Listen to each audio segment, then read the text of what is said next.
The Ramsey Show. You can be intentional about your character. You can have money and a career. You are the hero in your story.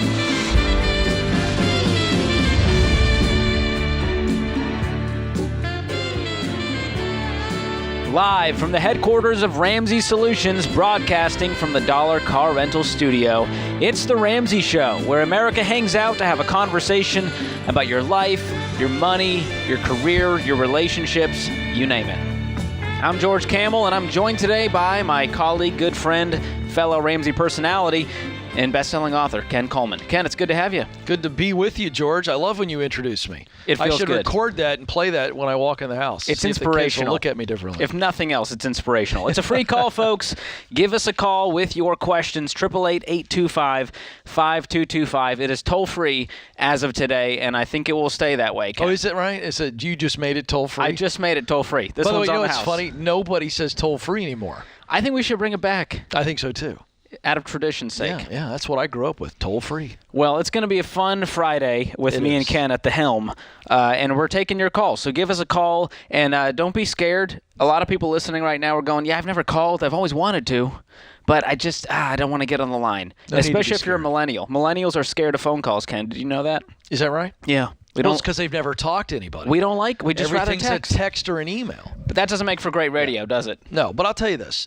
John Deloney and I said this yesterday. I say this every day on the Ken Coleman Show, and John says it on the Dr. John Deloney Show because of the sensitivity of the calls we take. You know, I got people calling every day going, I'm having a real problem at work. My boss is a pill, a jerk, or just, hey, I'm burned out. I want to go over here, and they don't want somebody that they work with to overhear it because it's a national show.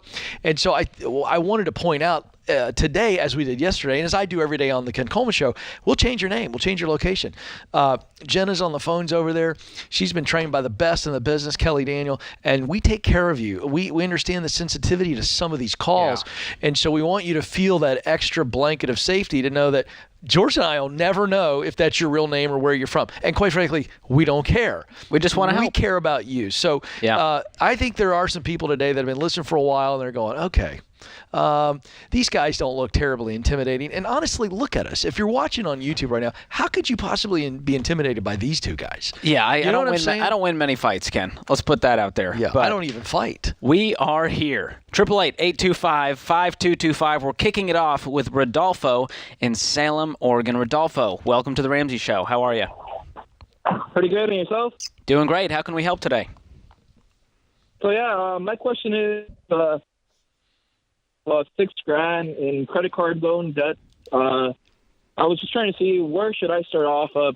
Should I pay it off at once, little by little? I just want to see where do I start, basically. So let me recap. You've got $6,000 in credit card debt. Is this across multiple cards? 2 cards. 2 cards. Okay. Are you familiar with our baby steps that we teach? A little. Not.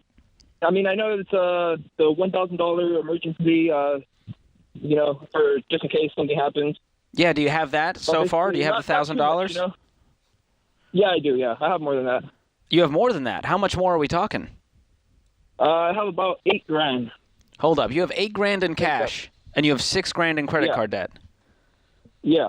This is an easy math equation for me. What's been holding you back from just going ahead and paying that whole thing off in one lump sum? Well, basically, I bought this travel trailer as well. I'm remodeling it, so basically it's going to cost me about $4,000 to pay off. So I'm going to be left at zero after that. So you've been hanging on to it for the remodel. Yeah. I'm just basically that's what's been holding me up, basically. Okay, and this is your only debt, this credit card debt? I have a car as well. I bought a truck. Okay, what's the loan on that truck? Right now it is 26. I owe 26. Okay. Well, you've got baby step 1 down, which is that $1,000 starter emergency fund, and now you're in baby step 2, where you're paying off all of your consumer debt except the house. And this includes the truck, too. Yeah. So what I would start with is your smallest debt first. That's what we teach, the debt snowball. So you're going to list all of your debts from smallest to largest. We're ignoring the interest rate. We're not concerned with that. We are concerned with progress, and we are concerned with actually seeing this debt gone. So as of today, you could have no credit card debt with the cash you have on hand, correct? Yeah, correct. That'll leave you with $2,000. You can take $1,000 of that and start attacking that truck loan. And I want that thing gone before you start doing all these renovations on the trailer. I mean, is there any urgency around the trailer renovations? Not too much. I just wanted to flip it. So, yeah, basically. Okay, so this was a quick money-making scheme for you. Just kind of flip the truck, make some money. Yeah. Okay. Well, before we do that, we got to clean this up.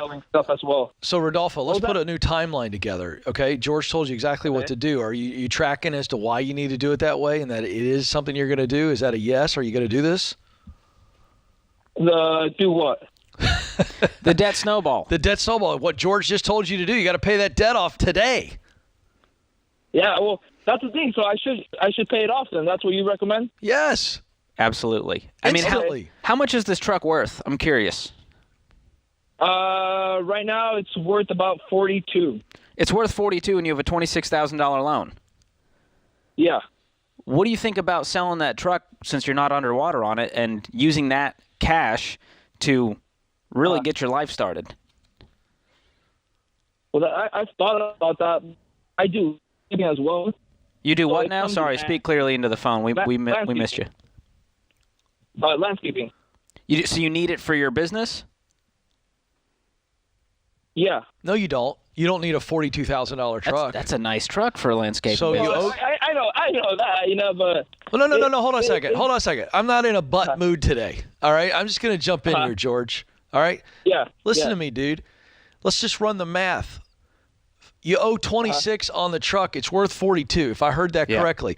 I'd flip that by the weekend. That's $16,000 in your hand. Now you got $16,000, and you can go buy something, a decent older truck or whatever that you need for the 16, and you can flip the trailer and everything else, and now you're rocking and rolling, man. We're talking about fast forwarding your dreams. You got a point there. What I'm hearing is you could be debt-free this week if you wanted to, and then you can be cash flowing these renovations, get a cheaper truck for the landscaping gig, and upgrade as you get more cash flow in. And let me remind you, once you get rid of that car loan and these credit cards, you're going to have more income. You're going to get a raise because you're not making payments anymore. Yeah, that's true. So I want that to fuel you, get you excited about the future, because I can tell you're a sharp dude, entrepreneurial type, and you're going to set yourself up way better for the future if you can clean this mess up this week and start to have that cash flow back in your life. Okay. Yeah, I think I'm going to do that for sure. Probably try taking my truck to CarMax or something, to see what they give me. Yeah, dude, absolutely. There's so many options right now. CarMax, dealerships, Vroom, Carvana, you name it. But get the best bang for your buck there, and we believe in you, man. You got this. You can get rid of this debt. Get this income back into your life. That is the key. This is The Ramsey Show.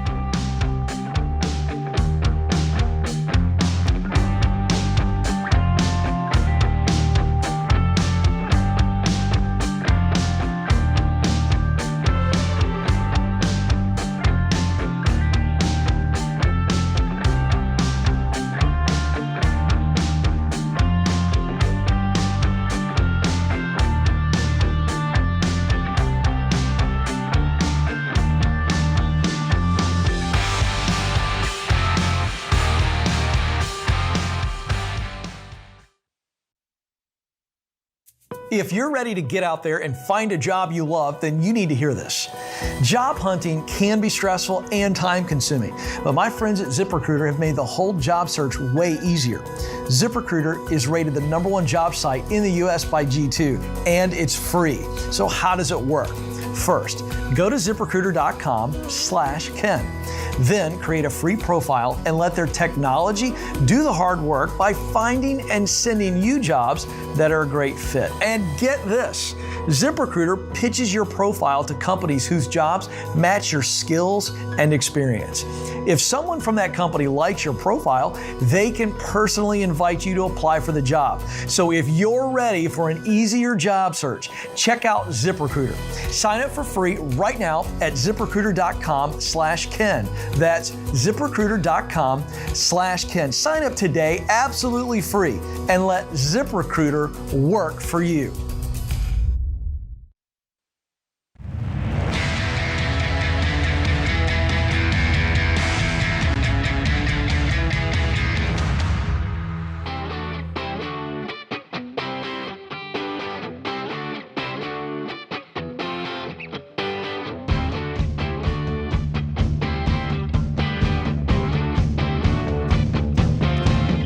888-825-5225 is the number if you want to give us a call. I'm George Camel, joined by my friend Ken Coleman here. Hey, if you're like most people, you've got more than enough on your mind right now. You're getting the kids where they need to be, you're keeping up with the bills, you're staying on top of work and family. It's exhausting and it can be stressful. But money doesn't have to be one more thing you worry about. When you have the right plan, you can be in control of your money and your life. And that plan is Financial Peace University. This class will show you step by step how to pay off debt, save money, and build wealth for the future. You can stream all 9 lessons on your own, or you can join a class with other people so you're not figuring it out alone. And now the only way to experience FPU is with a Ramsey Plus membership. This plan works every time. Just ask the 6 million people who've done it and never worry about money anymore. I'm one of them, and you guys can do it too. To start your free trial of Ramsey Plus and check out FPU, just text the word trial to 33789. That's trial to 33789. Hersey is in Ottawa, Canada. Hersey, welcome to the Ramsey Show. Hi, thank you very much for having me. Glad to have you. How can we help today? So I had a quick question. So I graduated college about a year ago. I have no debt. I have, so I've been living at home. I make great income. I work with the federal government. And I've just been trying to figure out what my next steps should be. So I was a little confused in that department. Should I start a business? Should I try something new? So I'm just looking future career-wise. I'm in a great place right now, but just looking more towards the future. What should I do now? Kind of what I'm confused about. You said you have a great job already? Yes. What is that job? Computer systems. So I work with the federal government, so fix computers, network issues, troubleshooting, so a bunch of different things related to computers. Yeah, so what do you wonder about? You went to college, you clearly have got some type of technical training, and you've got a good job. You don't despise it, but you're a young man, and you're calling going, what are my next steps? And I throw to you, I go, well, we'll determine the steps once we know what mountain we want to climb. So you got this thing all backwards. So we figure out, okay, what is it that I want to do with my professional life? Is there purpose in work? And their answer is yes. And so I want to know what you're wondering about, because I know you're wondering about something. So what are you wondering about? I'm wondering more towards, because there's always this big step we're following: graduate school, get a good job, keep working. And then now that I've accomplished all of that, I'm in a place where I'm like, okay, what should I accomplish now? So what should my next goal be? What should I be focusing towards now? Should I start a side hustle, like a business on the side, or should I... So it's not I am happy where I am, but I feel like I'm just a little ambitious, and I'm just wondering. I totally get it, Hersey. I totally get everything you said, but you didn't answer my question. So let me give you a little bit of context, and then I'm going to hit you again. All right? Okay. Because I think you've got an answer. Okay. So the goals and the steps are determined by our direction. It's not, okay, I went and got a degree, I've got a good job, so do I get a master's degree next? What's the next task I got to do? That's going to lead you to a life of wandering. Mm-hmm. Wondering is, what was I put on this planet to do? So on the Ken Coleman Show, and I'm a part of Ramsey Solutions, so my entire methodology is this. You use what you do best, talent, to do work you love, passion, to produce results that matter to you, mission. Do you get that statement? Yes. Sounds pretty darn good, doesn't it? It does. So what we got to do is we got to fill in the blanks. What are your top talents? What's the kind of work that you love to do? High emotion, high devotion. You think about it, you get excited. When you're in the middle of it, time seems to stand still. And then the ultimate piece is, what results do I want my work to produce? What is my contribution to the world? You've got to start to wrestle with that. And again, you're sharp enough of a young man. You've accomplished some things. You're living at home. You've wondered about something. So let's just put you to the test. Hersey, what would you try tomorrow if you knew you couldn't fail? Guaranteed, couldn't fail, but you didn't have to commit the rest of your working life to it. So it's a big, fun, professional, what would you do? Probably start an online business of some sort. Great. I love making websites. I love playing with applications, and then I've always wanted to maybe give that a try, see where it goes. I don't have a background in business. I have some ideas of it. Supply and demand, of course. I love investing. I invest a lot. Sure. Okay. So here's the deal, Hersey. You've already started allowing doubt to creep in. You gave me a little bit of a fun answer, then you immediately came up with all the reasons why it might not be possible. I don't want any more disclaimers, Hersey. You said that you love the idea, and you shared the idea, and so you need to start tinkering around with that, right?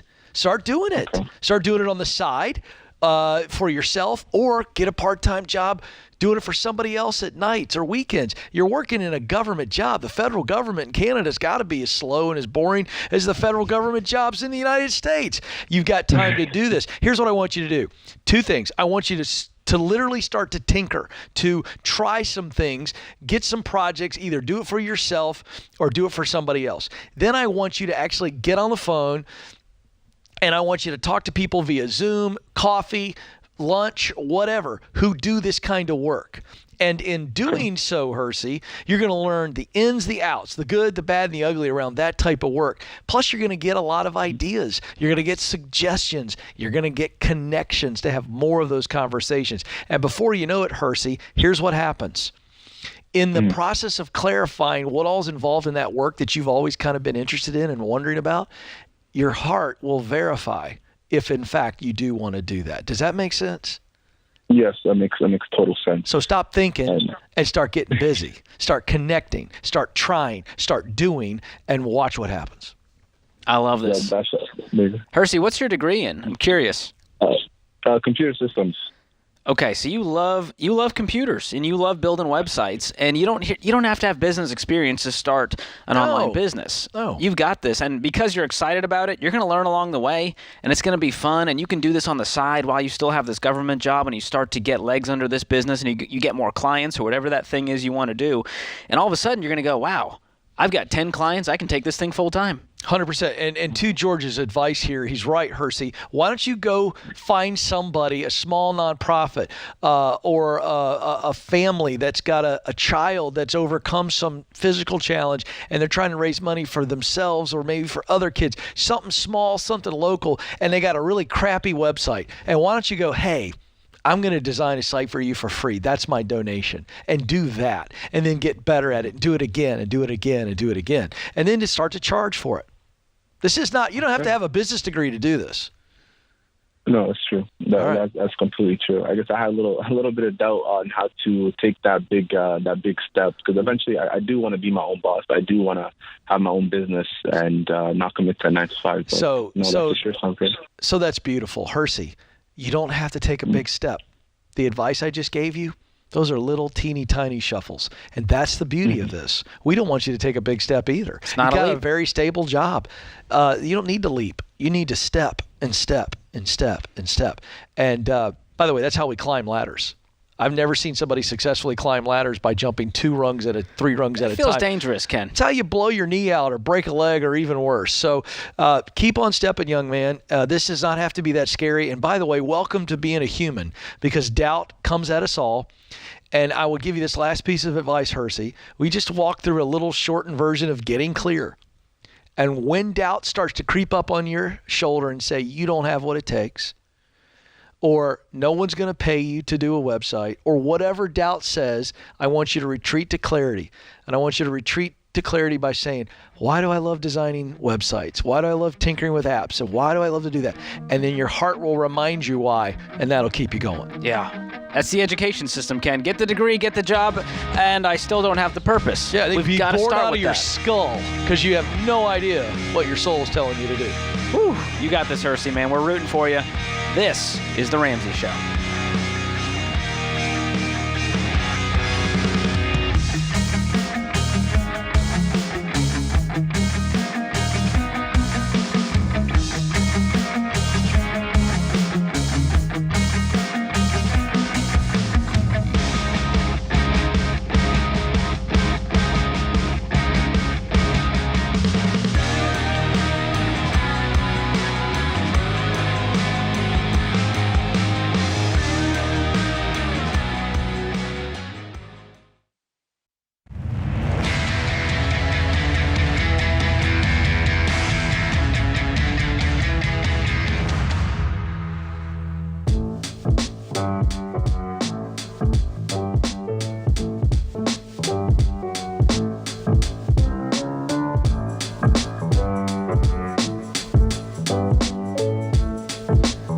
George Camel, joined by Ken Coleman. This is The Ramsey Show. It's a free call, 888-825-5225. John joins us in Akron, Ohio. John, welcome to The Ramsey Show. How can we help?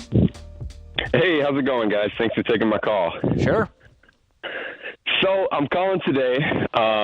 Just got married a couple weeks ago, and my new wife and I were very happy and to be together. And thank goodness, we've been very fortunate. We don't have any debts or loans or anything like that. We both just graduated college in May. I'm currently in the reason I'm calling today is because I'm currently working as a tennis instructor and making about $60K a year. And as passionate as I am about tennis, we're struggling with the lifestyle of that job because, you know, you have to be available when the 8 to 5 people are getting off work or when kids are getting off school. So most of my hours at work are weekday evenings and weekend mornings. And we're just really struggling with it. And we're coming to the realization that I don't think this is, I just don't know if this is what I want to do for the next 40 years. So I was excited to hear when Ken was on the show today, just, you know, to bring this career question to him, and just kind of wanted to get you guys' advice. Yeah. I've been doing a lot of listening to Mike Rowe about, you know, opportunities and the skills gap that we have in this country, particularly as it pertains to trades like plumbers, electricians, and so forth. So I just kind of wanted to ask for some general guidance, because I guess I'm at the point where it's like I'm happy doing what I'm doing now, but at some point I want to go to work when the rest of the world goes to work. You know, when my family wants to have dinner on a Tuesday night, you know, I want to be available. Sure. You know, so that's kind of what we're up against right now. I totally get it, but the reality is that's not where you are right now. You're a newlywed. And so while you're doing tennis lessons on weeknights and early Saturday mornings, you got all day long to be doing something with yourself and making some progress here. So I think that there's a whole lot of hope there. I don't want you to feel like, you know, boy, I got to make this decision right now, because I feel like you're calling about a situation where if you've got young kids and everything else, I think it makes sense. But right now, you said you're passionate about tennis instructing. So I've got a question. If you were working 9 to 5, would you be calling me right now? If you were a tennis instructor from 9 to 5 right now, would you be calling us with this question? I don't think so. No, I don't. I would probably say no. Okay, so what does that tell you? It's not that you don't want to be a tennis instructor. It's that you're like going way ahead to where you've got little kids and you're not there, man. You've been married, what, 2 weeks? Well, a couple months. I'm sorry, a couple of months. So, no, but yeah, my point holds. You wouldn't be calling me to talk about this if you were doing tennis instructing from 8 to 5. So that begs the question, where can you do tennis instruction during the hours of 8 to 5? Right. No, that's not the answer. There's an answer. Where can you do tennis instructing during the day? Tell me. Oh, man. Florida, or, you know, a world-class, you know, tennis academy where the kids go there to live, eat, and breathe tennis. Or maybe you're a tennis coach, you know, at a racket, you know, one of those it's all racket communities, and maybe you're a tennis teacher at a school and you're doing several things. I mean, you've just come to this conclusion that, oh man, the only way I can do this work that I really love is weeknights and weekends, and I'm never going to see my family, so my life is going to suck. So I'm going to start watching Mike Rowe to figure out a trade. Really? Yeah. You hear how that sounds? So let me encourage you. Yeah. That's why I asked you the question. You love tennis. You love teaching tennis. You've got to ask yourself, where can I do that? And then what's the ladder look like So let's have another little fun experiment. Take me, you know the tennis world way better than I do. Okay, tennis instructor, you know that world better than I do. Take me up the ladder. Like what would be a potential like amazing job like 5, 10, 15, 20 years from now? Right now you're a tennis instructor, but what's way up above you in the tennis world? Give me a couple of options. Well, let's see. Being the director at a private club is a couple steps above.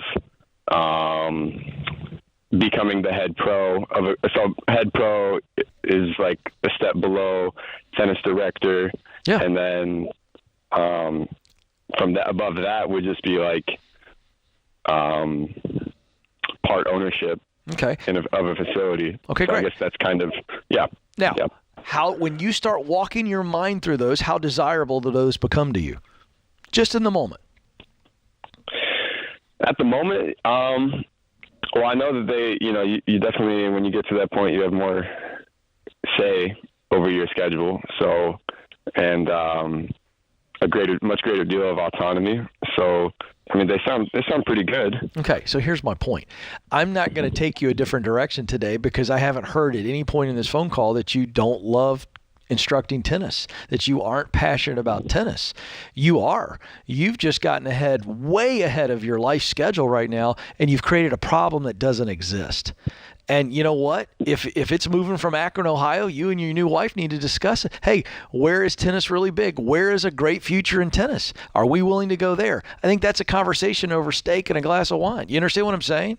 Yeah. I hear you. So here's the deal, brother. I'm happy to help steer you another direction, but I don't hear another direction. Because I'm going to tell you what I tell everybody. If it's not using your talent to do work you love, to produce a result that matters to you, you shouldn't do it, whether Mike Rowe tells you it's a good opportunity or not, because you're going to be miserable. Yeah. You with me? Yeah. No, I'm hearing you. I'm hearing you. So I think your next steps are to really dive into what a great-looking future could look like in tennis, and then let that be the conversation that you have with yourself and your wife. But don't get out of it right now. I think it's a terrible move. Oh, by the way, you got all this time between 8 to 5 for do research and making connections and looking for other gigs in the local area. So get busy, young man. Get busy. Don't make the change yet. This is a great problem to have, Ken. He's making $60K as a tennis instructor basically after hours. And he's got the whole day. He's got his days wide open. And this is an interesting predicament. I don't know how often you run into it, but someone who's doing something they love, but it's not at the right place or the right times. Yeah. Right. So what we don't do is throw out the thing we love. Well, find a new career. Down the road, this is going to be really rough on family life, so I got to find a trade right now. What? No. Don't throw out passion and mission. That's what you love to do and results you love to create. Don't throw that out. Just don't. Let's at least do some research and go, wait a second, where could I go over here? Now, I'm going to tell you something right now. If I put this young man in if he moves to Florida, it was his idea, and he gets a great job, probably making the same amount of money he's making now, but he pays his dues. And he goes, well, I can make $120,000 being the tennis director at the Boca del Vista, resort for seniors. That sounds real. He'd be out of his mind happy. Yeah. Based on what he said. Yeah. John, call us back when you are the director of an athletic club. Call Ken Coleman Show and say, hey, Ken, you were right. I'm glad I didn't decide to be an electrician. Ken, I'm sitting with Marty and Margaret, and I'm teaching them how to play tennis. They're fabulous. This is good times. Ken, I love what you do on the Ken Coleman Show, and I love when you get to bring a little bit of that, a little taste of that, to the Ramsey Show. So I'm grateful to have you on. We've got more of this, where that came from, more of the Ramsey Show coming up.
This is The Ramsey Show. I'm George Campbell, joined by my friend Ken Coleman. We are taking your calls on money, life, relationships, whatever's going on in your life. Let's talk about it. It's a free call, 888-825-5225. Serena joins us in Paducah, Kentucky. Serena, welcome to The Ramsey Show.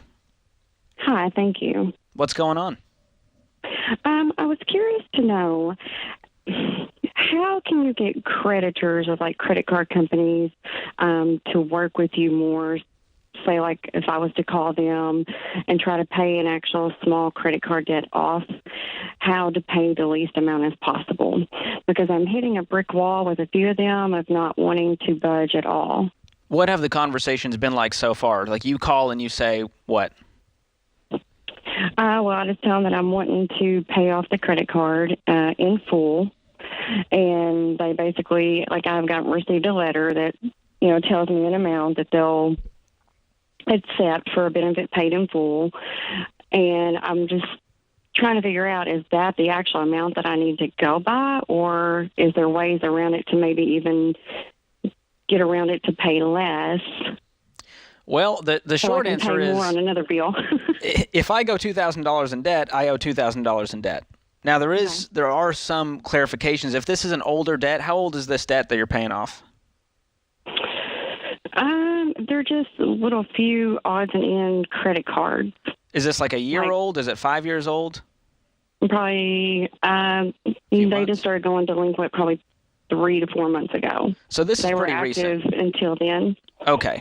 So when more time has gone by, you have a better chance, because at this point there's little hope as time goes on that they're going to get their money back, and so they're willing to take less. But with a fresh debt, you may not be able to negotiate it down as much as you'd like. Now, you can always make an offer. Have you tried that, where you just call them and say, hey, this is what I've got to cover my light bills. I got to keep food on the table. I have $50 left over. Will that suffice? Or if I paid you $1,000 in full for the $2,000 of debt, would you clear it? Have you tried something like that? No, I have not. Because you've been asking them, hey, what does it take to pay off the debt in full? And they say it's $2,000, and you say, okay. That's been the conversation so far. Correct. What are the numbers? How many small cards, and what are the numbers on each? There's probably 6 total. Probably a combined of $2,500. My debt and all, I mean, like with a furniture loan, a pool loan, and then just all the little credit cards. Like some of them are like just some little home, like little mall stores, and then some of them are like Citibank. So you're saying you have 6 credit cards, and it's about $2,500 combined of all 6? Yes. Okay. I mean, honestly, this is just not that much money. We're not negotiating $200,000 down to $50,000. Yeah. Right, and that's my situation. Like, I hear all these amazing, inspiring stories with these astronomical numbers, and I'm just like, why can I not do this small little bitty amount? But to give you a little bit of background, just recently got married in June. A month after being married, my husband got let go from his job.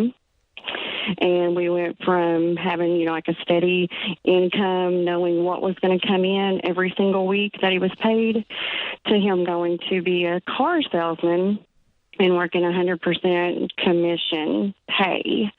However, that was very traumatizing and worrisome for me, just because I did not know what to expect on how to figure out like how much money is going to come in, because we just never know. But I will say he is killing it. He is making triple the amount that he was making at the other job. Awesome. But I know there's going to be a down period, and I want to be able to have, the emergency funds, the 3 months worth of expenses, like I want all that in line as well. So I don't know how much current money to let go of to be safe. How much money do you have right now in cash in the bank? Cash in the bank, probably $7,000. Okay, I want this debt out of your life today. I don't think it's worth. I mean, you can try to negotiate, but I would just pay this $2,500 off and move on with your life and continue in the debt snowball because you have the cash. And that means you're going to go back to $1,000 with the starter emergency fund as you attack these debts. I want you to have this financial stability, but right now you're trying to do 48 things at once. And we've got to clean up a mess of a spending spree that, it sounded like it was a fun joyride while it lasted, but now you're kind of faced with the reality of looking in the mirror saying, we don't want to live like this. Serena, is that right? Correct. Serena, how much was your husband making before the car job? Before the car job, probably between $33,000 and $35,000 a year. You told me then, and George, that he's on pace to make $90,000 this year. You said 3 times. Were you just exaggerating, or were you being literal? I'm being literal. Like his okay, well, where's that money at? Let me analyze that a little bit. His first paycheck was 3 times the amount it would have been had he worked at his current job a month. But that's just, you don't ever know like how the car sells. Sure, but where did that money go? Yeah, right. we understand that. Where is all that money? You said he's killing it, and then you told George we got $7,000. Well, if he's killing it, then somebody stole it, or you gave it away, or you spent it. What's happening to all this extra money? Well, I mean, we have already paid off some debt with that money. Okay. And then, there's just everyday bills that we have, the main 4 ones. Okay, so here's the deal. You called about should I negotiate a settlement on these credit cards, and George is absolutely right. They're not that delinquent enough. You don't have enough leverage, and quite frankly, you don't need to. I appreciate that you want to save some money. Everybody likes saving money. George is like the guru of how to save money. But here's the deal. The baby steps are the baby steps, okay? That's what they are. And so you get $1,000 in your emergency fund. That's it. You're trying to do baby step 3 before finishing baby step 2. George is right. Do what he said. Knock out the $2,500 as quick as possible. Then those things are gone from your life. Cut them up. Don't ever go back to them again. And then you guys be super tight until your husband starts getting in a rhythm. And then we have those bigger checks. We build the emergency fund. But you're worried about something that, quite frankly, you shouldn't be worried about. Serena, are you guys on a written budget right now? Tentatively, yes. Like that didn't instill a lot of confidence in me.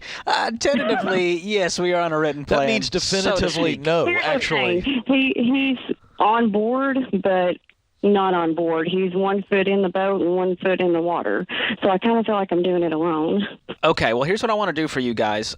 I'm going to have Kelly and Jenna pick up, and they're going to gift you guys a year of Ramsey Plus. And inside of Ramsey Plus, I want you two to go through Financial Peace University. There's 9 lessons. You can binge them if you want. Do it on your own time. But I need you guys to get on the same page. Otherwise, you're going to be calling me back in 6 months with more debt and more frustration and more stress. And I want you to follow the baby steps that are outlined in Financial Peace University. And with Ramsey Plus, you're also going to get access to Every Dollar Plus. That's our premium budgeting tool. It'll connect to your bank account so you can track your spending even easier.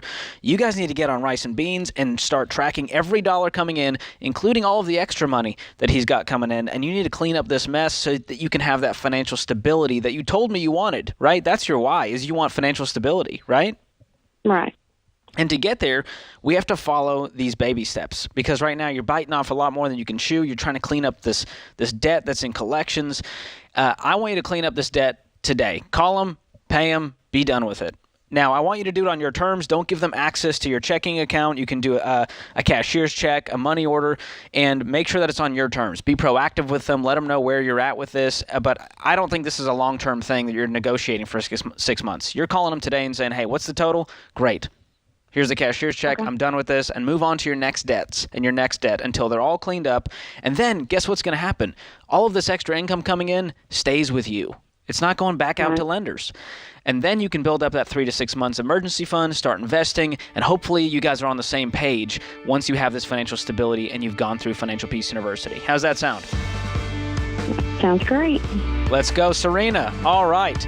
Well, that puts this hour of The Ramsey Show in the books. I want to thank Jenna, our phone screener, Ben Hill, our producer, and you, America, for tuning in. Ken and I will be back before you know it. Until then, spend wisely, save intentionally, and give generously.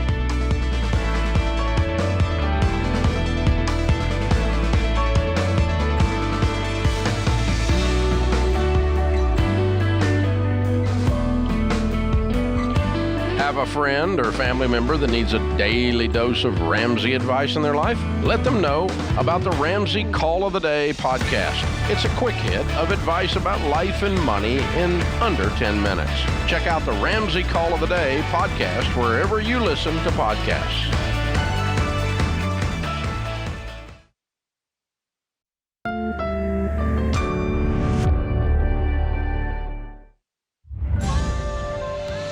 This is The Ramsey Show. You can be intentional about your character. You can have money and a career. You are the hero in your story.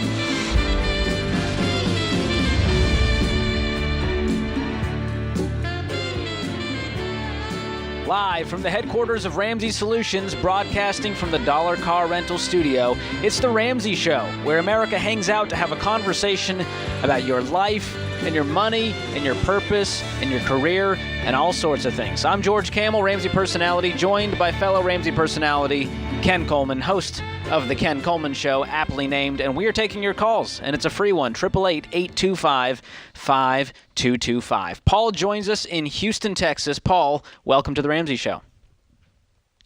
Thank you. Thanks, George. Thanks, Ken, for taking the call. So I'm new to the Ramsey program itself.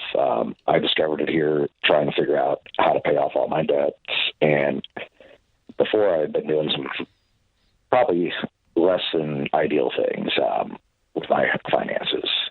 So my question is, with this pandemic, should I adhere to the $1,000 in an emergency fund, or should I have that multiplied by a certain amount?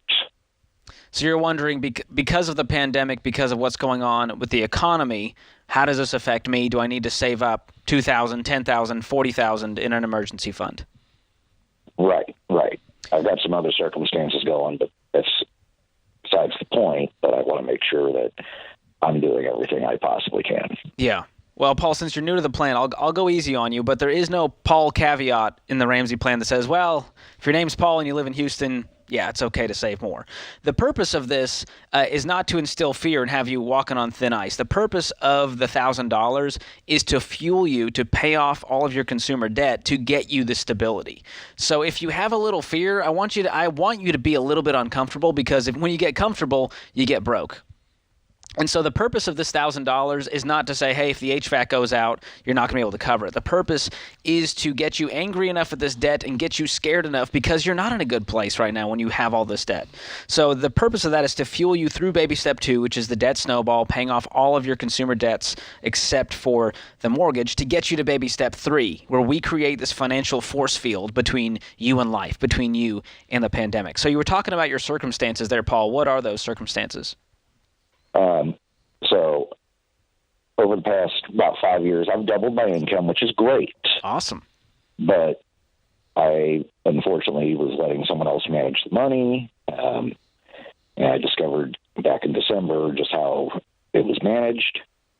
It was definitely not in financial best interests. Was it a spouse, or what do you mean someone else was managing the money? It was a spouse. Since then, I had to take the reins, and it obviously caused a big turmoil and a separation to occur. I'm sorry. Because I said enough's enough. We've got $100,000 plus coming in. Why do we have $99,000 going out? Mm-hmm.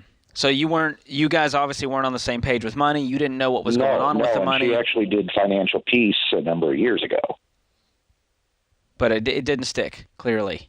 Obviously didn't. This was prior to her and I meeting many years ago.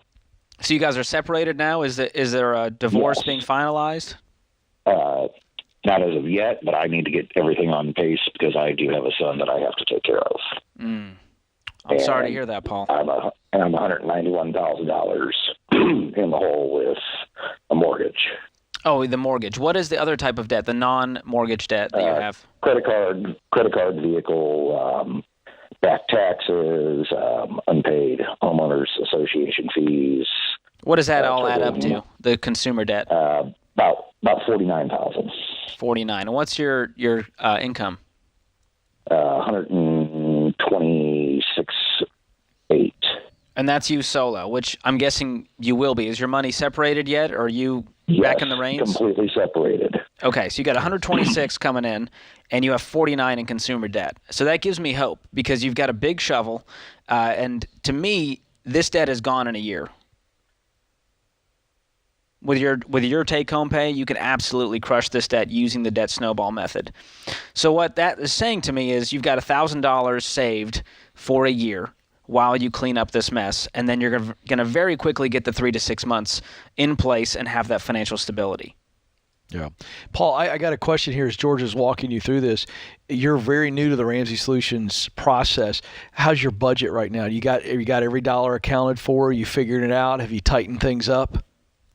I definitely accounted for every dollar here. I actually downloaded the Every Dollar app a couple days ago and started an Excel spreadsheet. And after I've already done, basically I started out doing baby step 3 before anything. Right. So I've got a nest egg put up now. What do you got? What's in your baby step 3 that's out of order? What's in it? About $13,000. Okay, so you got $13,000 in cash right now. Yes. Is that in addition to the $1,000, or that includes the $1,000 that we say needs to be the emergency fund? That's including the $1,000 emergency fund. Okay. Well, you heard George walk you through this. You heard George walk you through this, and I know you're new to it. But the reason that Dave Ramsey taught it this way is because it's all about psychology and momentum. Do you understand? There is some actual science behind it. It's not just Dave's opinion. And the momentum is this. With $1,000 in your emergency fund, baby step 1, now you take $12,000 today. What's the smallest debt you've got right now? What is it? About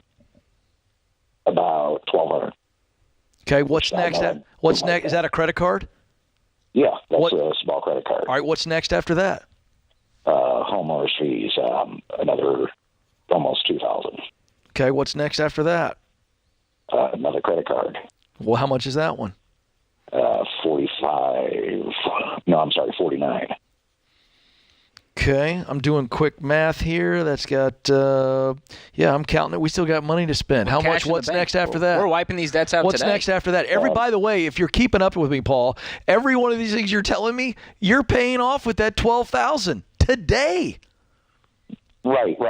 And I also have a personal loan out because I did sell a upside down real estate property in preparation for. How much is that? $8,000. Okay, so we're not gonna get to that one. But the idea is, as George walked you through, you're gonna go smallest to largest. So we're gonna spend $12,000 today before you go to bed tonight. You're wiping out several debts. We just got to 3. We don't have to keep walking through this on the air. And Paul, what that does, it takes you down to 37. And when you're making 126, you're gonna clean this thing up in 6 or 7 months, and you'll probably get gazelle intense and want to take a side job and work more and clean this thing up even faster, so that you can create financial stability for yourself, for your kid. That's what it's all about, Paul. That is why we teach the baby steps in order. And you got this, man. Follow the steps. You can do it. This is The Ramsey Show.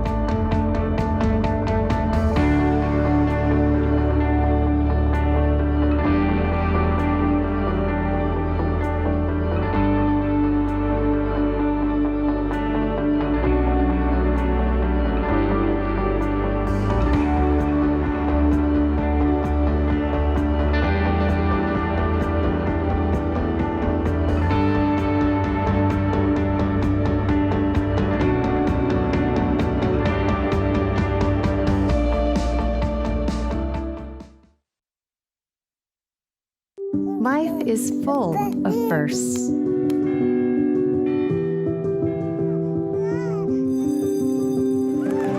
As the first and longest-serving Christian health cost-sharing ministry, CHM has shared medical expenses for its members since 1981. We believe you should have the freedom to focus on your health while being supported by a community of believers, giving you the opportunity to create many more firsts.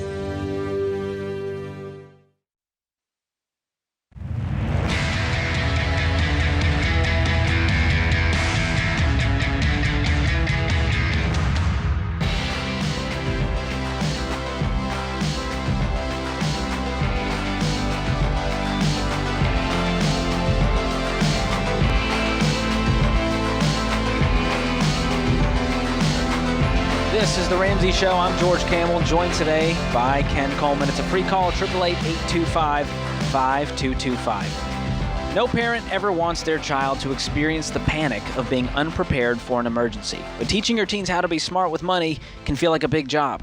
We've got your back. With our digital self-study courses, you can rest assured that your teen will know the right way to handle money no matter what curveballs life may throw them down the road. And the best part, no instructor needed. That's right, if your teen has a tablet or a computer, they're all set. So parents, text self-study, one word, self-study, to 33789 to learn more about all of the different courses we have available for your middle or high schooler. We've got our Blinds.com question of the day here. Find out for yourself why Blinds.com is the #1 online retailer of custom window covering. You get free samples, free shipping, and with the new promos they run every month, you'll save even more. Use promo code Ramsey to get the best deal. Rules and restrictions apply. Today's question comes from Drew in Minnesota. I'm a 32-year-old graphic designer married with 2 young children. We have no debt except for our mortgage. I design full-time for a very large corporation with decent pay and benefits. I also take on quite a bit of contract work on the side for various clients, and my earnings for those jobs add up to almost 50% of what I'm making in my 9-to-5 job.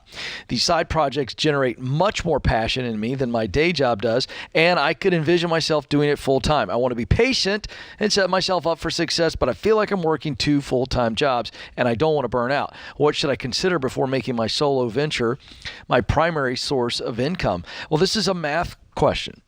The fact that you're already making almost 50% of your day job in this side hustle dream job tells me that you're not very far from making this step. And I said step, not a leap. And I think it comes down to, and again, I said it's a math question. I think it comes down to your comfort level. You've clearly, Drew, you guys have done life the right way with your money. You have no debt except for your home. And I would be taking, if you haven't already, and I suspect, George, that he has, that he's saved a good bit of the money he's made from the side hustle. If you haven't, though, Drew, I would begin to put all of the money, okay, I'd change my budget, whatever I've been paying myself, I would put all of the money from the side hustle back, whatever you make, I'd keep it in the account. We call it retained earnings as we teach this to companies through EntreLeadership here at Ramsey Solutions. And I would get to a point where I had 6 to 9 months of my current salary in the bank. And then I would go, I'd feel pretty comfortable knowing I had 6 to 9 months saved and existing clients coming in. I think, but that comes down to you and your wife sitting down, and I think it comes down to a comfort level. Yeah, what is that number? Well, we're going to be comfortable jumping ship here. Thoughts and doing on this. that? I mean, because it's a right money here. thing. Well, how would you come about that one? Side projects generate much more passion. So what that tells me is if they could really put the foot on the gas with the side business, it's going full-time real fast, and then they're in a great financial position. If they had loads of debt, I would say, hey, let's pause, let's clean up this mess. But if you can get that retained earnings in place and not slow down once you leave that job and go, we're comfortable, we got the savings, then you're in a good spot, Drew. Way to go. That's awesome. All right, we're going to Ray in Dallas, Texas. Ray, welcome to the Ramsey Show. Thank you. What's going on? I'm 61 years old.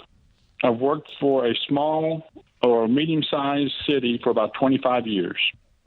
I'm about ready to retire, but I feel like I'm trapped at this job because I can't retire because of the insurance. And so I kind of hate my job, and I kind of like my job, and I really don't know what to do, if I should just tough it out for the next 4 years or try looking for another job. Okay, so just to get a little bit more clarity, because I'm a bit confused with how you laid it out. You said you're about ready to retire. Do you mean 65? Is that what you meant by that? 65, yes. Okay, so you're definitely in. Now, you said you can't retire because of the insurance. So at 65, are you still saying you're not going to be able to retire? No, at 65, I should be able to retire, or get Medicare and retire if I want. To. Okay, I totally get it. That's kind of another part of the problem is I know myself, and I know that if I don't have anything to do, I won't do anything. I agree. So this is actually. This is kind of exciting, Ray. So I'm going to ask you a question. Okay. Let's just keep this simple for right now. I know you'd like to do it now, but we'll get to that in a second. But let's just say we fast forwarded to 65, and now you've got the safety net of retirement, and yet you still want to do something. What would you do at 65, Ray, knowing you may not have to make anywhere near what you make now, but you would just love to go do some work that you enjoy, work that you're good at, Ray? What would you do?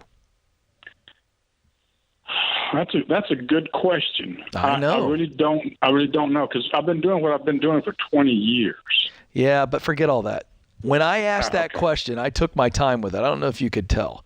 And the reason I took my time with it, Ray, is I've done this thousands of times with people like you who go, I don't know, Ken. But see, you actually had a couple of things that's kind of scrolled across your brain while I was talking. I want you to tell me what you've wondered about but you're not sure about. Okay. Back when I was younger, a friend of mine and I ran kind of a handyman business on the side. Yeah. And we would, just handyman business. But most of that I did because he and I are still best friends, but he lives in a different part of the state now. And so, I don't want to do that work by myself, because I've done it by myself, and it's tedious and it's difficult. But with him there, we both got together and it was fun to do. Mm-hmm. But I know that so that's kind of off the. Yeah, but what did you enjoy about the work besides hanging out with him? What did you enjoy about it? Well, don't overthink this. You're already editing. I don't know why you need to edit. This is you. This is your answer. It's not Ken's opinion on your answer or George's opinion. What'd you love about it? Basically, it was just hanging out with him. Yeah. Really. Okay. We had fun doing the work. Yeah. Okay. Let me ask you this: of your whole life, has there ever been a type of work in your whole career, a type of work, a task, or a role that you played that you really did enjoy? What's the answer? I was a peace officer for a few years, about 16 years. Yeah. And so when I was thinking about retiring, I went to a small department and applied, and they said no, thank you. Well, who cares? Who cares that they said no, thank you? I asked you, what kind of work did you enjoy? What did you love working? Why did you enjoy being a peace officer? Tell me. Give me the short answer. What did you love about it? And I was an investigator, and I loved doing that. Okay. All right. But if I started over again, and basically I would be, because it's been over 20 years, and I still have my license. I would just have to get a commission with one of the departments. But if I started over, I'd have to start over in patrol. And okay, but hold on a second. But we're assuming that's the only path. What I'm trying to help you see, Ray, is that there's a type of work that you enjoy doing. Okay, forget about the position and the industry. I'm talking about the work itself. So, had you said, I really like working with my hands and solving problems with my head and my hands, I'd go, great. You enjoy doing it with your buddy. You're acting like your buddy's the only person that ever could work alongside of you. But you could find a young 20-something-year-old kid who wants to get in it, or maybe a family member who's got some of those skills. You could have done that. You could go back into a role where you go, I'm going to do investigation, but I'm going to work for an insurance agency, because I've got a peace officer and investigative work on my resume. I'm going to go work for a local insurance company who needs to investigate workers' comp claims or something like that. I mean, Ray, you got to start looking, wait a second, I'm retired. I fast-forwarded you to 65 where you got income coming in. Now it's just doing something that you really enjoy, and you enjoy only. It doesn't matter if you're starting over. It doesn't matter how much money you're making. I enjoy it. Do you get what I'm saying, Ray? Yes. So, Ray, I'm going to give you a homework assignment. I want you to sit with it for a few days. What would you do? What would you try at 65? If you knew you couldn't fail, and you could quit it 6 weeks later and try something else. Make the list of the top 2 or 3 things. Start investigating how you would do it. I see who you could get in there with. And let's dream a little bit. Ray, you've earned it. Now go do it.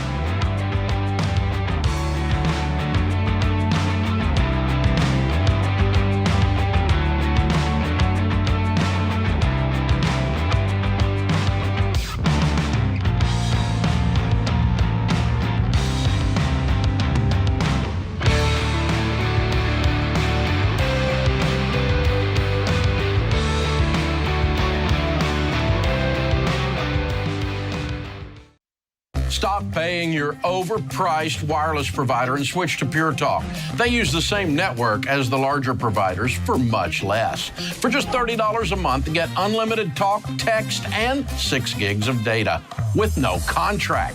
The average family saves over $70 a month by switching to Pure Talk. Just go to puretalk.com and enter the promo code Ramsey to save 50% off your first month. Pure Talk, simply smarter wireless.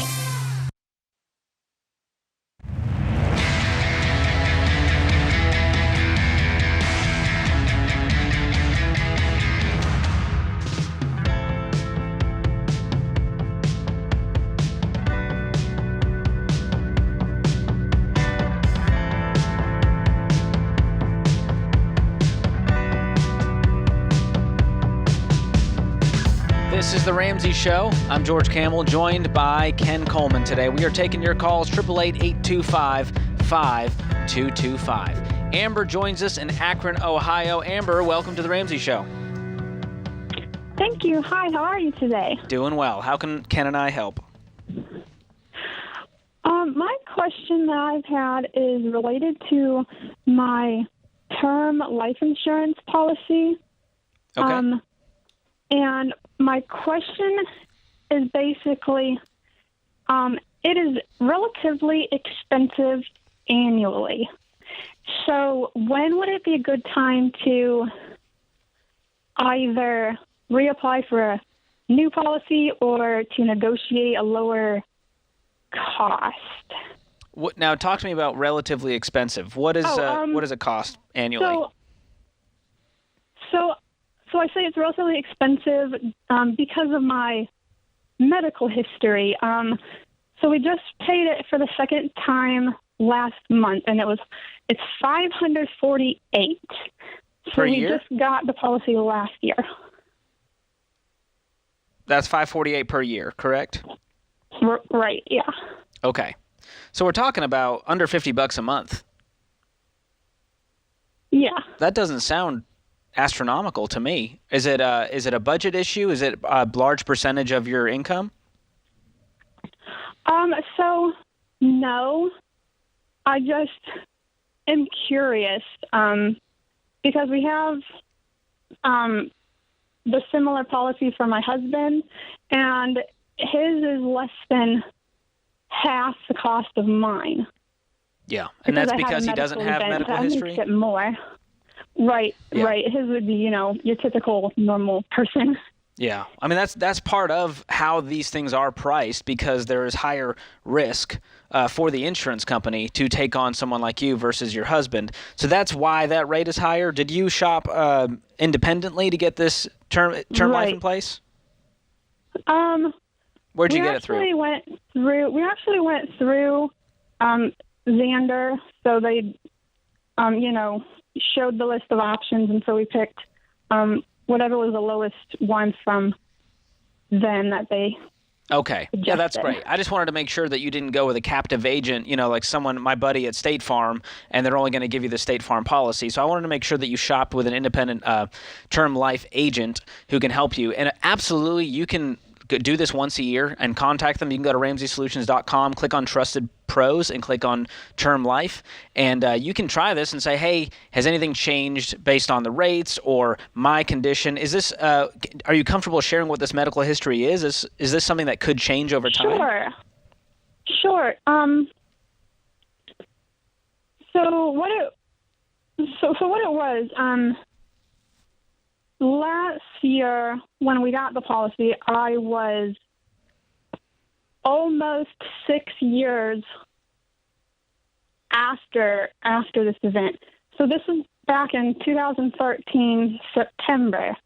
I was only 19. I had surgery to remove a benign brain tumor. Mm-hmm. How are you doing now? Everything's great. So I go back every 2 years now for checkup, MRI, and stuff, and I'll go back in December this year. So everything's great. They gave me, all clear, free to go. So they just schedule me to come back every 2 years. That's awesome to hear. So good to hear, Amber. Well, here's what I would do if I was in your shoes. I'm going to reshop this thing once a year, go through Xander and check with them to see if anything's changed. Otherwise, what I see is this is just a line item in your budget, and this is here to protect your family. Yeah. And I know insurance is not the most fun thing to pay, but what it does is it protects you and your family and replaces your income in case something happened to you. So if I'm you guys, this is just a budget line item like groceries or anything else, and make it a sinking fund in your account so that once that annual renewal is up, you've got $548 sitting there ready to pay this thing, and you just yawn and you move on. Right, and you know that it's that's there. exactly what we do. Yeah. Great. Yeah. Well, you're doing the right things, and we're so grateful to hear that you're doing better, and that you do have term life in place. Super important. This kind of stuff really hacks me off. And I think that if of all the crap that politicians are dealing with in D.C. on both sides of the aisle, by the way, that they can't get together and do something about pre-existing conditions. This is garbage. The amount of money that we pay to insurance companies. And I'm not trying to say that insurance executives are evil people. They're in the business of business. They insure us, but they're in business. They have all the right in the world to lobby for breaks if they want to. But I got to just tell you, George, to me, it's absolutely outrageous with the amount of money we pay in premiums. That 6 years ago, she had a benign tumor taken out. And she's not getting ripped off. I mean, those but still, it bothers me. I got to tell you. No, what's the point of insurance? I get it's like a Seinfeld thing now. What's the deal with insurance, Ken? Every time I hear this, it irritates me to no end. We the people ought to stand up and just hold these people to fire. All we can do is keep on fighting the good fight, Ken, and we will. Karen's on the line in Columbia, South Carolina. Karen, welcome to the Ramsey Show. Thank you. Thanks for your help. Yeah, what's going on? Well, I think I'm getting a little impatient. I'm completely debt-free except my mortgage. Hey! Let's go. That's pretty awesome, Karen. Way to go. A lot of stupid mistakes for 20 years, but I got on board maybe 3 to 5 years ago and paid off about student loans and everything, maybe close to $500,000. Oh, my goodness. Oh, Karen, you You're just amazing. slipped that in on us. Clearly, you do have some patience. That's incredible. Well, I think it's running out.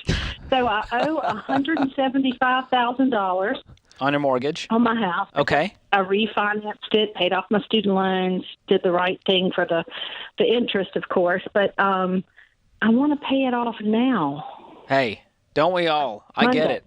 Well, you you've paid off $500,000, so you know how to do this, right? Create as much margin in your budget as possible, which, by the way, you have all of it now because you don't have any debt.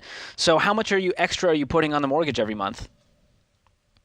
Well, that's the whole thing. Today I paid another $10,000 on it. I sold a little beach condo that I owned, and I put $80,000 on that about a year ago. But so I just can't seem to make as quick progress as I want to. So what I want to know is, and I want to know how good a shape I'm in, too, for the future. But I'm 59. I have close to $600,000 in retirement. And I make between $360 and $400 a year. Wow. Well, that's good information to know. Karen. All right. So this is paid off within 12 months, easily. But you want to do it today. I should take it out of my retirement. No, wrong answer. All right, hold on a second. George, you can do the tactical money stuff because you're a money personality. We got a minute till the break, so. I know, but I just got to coach Karen up in 20 seconds. Karen, you've been in gazelle intense for so long. You've paid off so much money. You need to relax. You are in great shape. How much is the house worth? Tell George and I real quick. I think we're going to sell it to downsize a little bit, but it's worth $600,000. Well, if you're going to downsize, just sell the house, and then we take care of the debt. You can pay that off even faster. I don't know. It's a unique house. I don't know when we'll sell it. Oh, all right. Okay. Well, Karen, here's the thing. Or if we'll even go through with it. I mean, your take-home alone, you could pay this thing off in 6 months. But you're saying, I don't have the patience to go another 6 months. I'm just done. I've been doing this a long time. I want it done today. Is that right? Well, I want to be smart, too. Yeah, well, absolutely. Then using your retirement money and getting hit on that is not smart. Yes, so take that off the table, Karen. You have an incredible shovel here. You don't need to touch your retirement at all.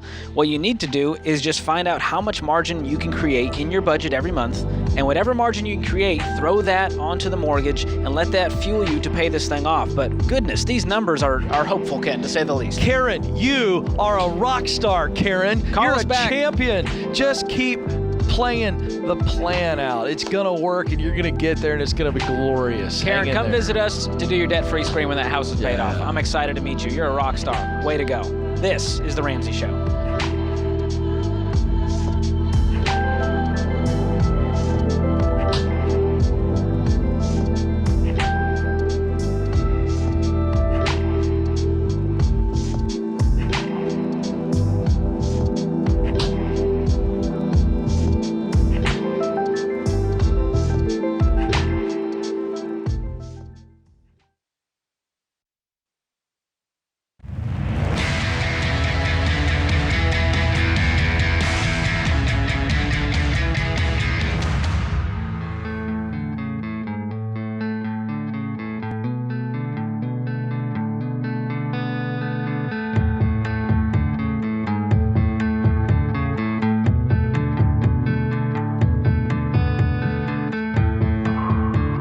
Welcome back to The Ramsey Show. I'm George Camel, joined by Ken Coleman. It's a free call this hour, 888-825-5225, and we are headed to Chicago, Illinois to talk with Thomas. Thomas, welcome to The Ramsey Show. Hey, it's nice to talk to you guys. You as well. How can we help? So my question's kind of broad, but it's for Ken. I have a phone screen for an internship coming up at a large financial institution, and I'd just like to know how to leave the best impression and basically just ensure a call back.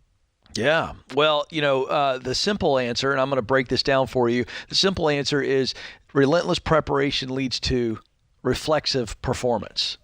And what that simply means is that when we put the right information in our brain, even when we're nervous, and certainly something like this, a job interview is terrifying for so many people. It's a big performance. Not many people like George and I. We enjoy, being in front of large crowds, and we're just nuts. But most people it's a terrifying proposition to perform in a job interview, and that's what this is, even though it's an internship. So if you are really, really prepared and you're thinking ahead of time through some of the basic questions, why you want the internship, where you want to go in your career, why did you pick that company, what excites you about it, just your general questions, and you really think through your answers and you run them through your head, whatever that looks like for you, however you would normally prepare for a test, you're really taking the same approach here. And what will happen is that brain of yours is a supercomputer. And even in pressure situations, anxiety-filled situations, it's going to perform. Now, that's my general answer. Specifically, what I want you to do is I want you to plan to go in with some questions.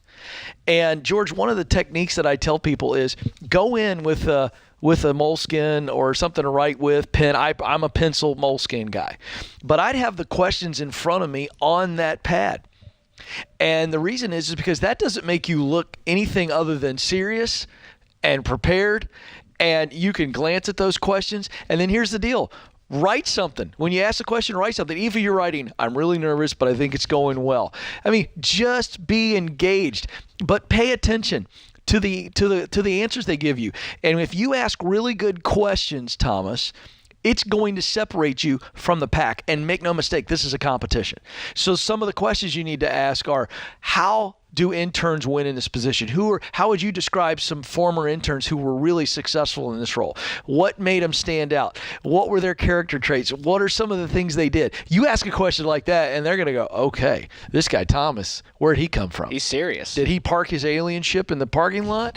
Because that's really going to separate you. So that's the kind of stuff, and I'm going to make sure we give you in fact, you can go to kencoleman.com as soon as the call is over, Thomas. And in our resources tab at kencoleman.com, there is a how to win the interview guide.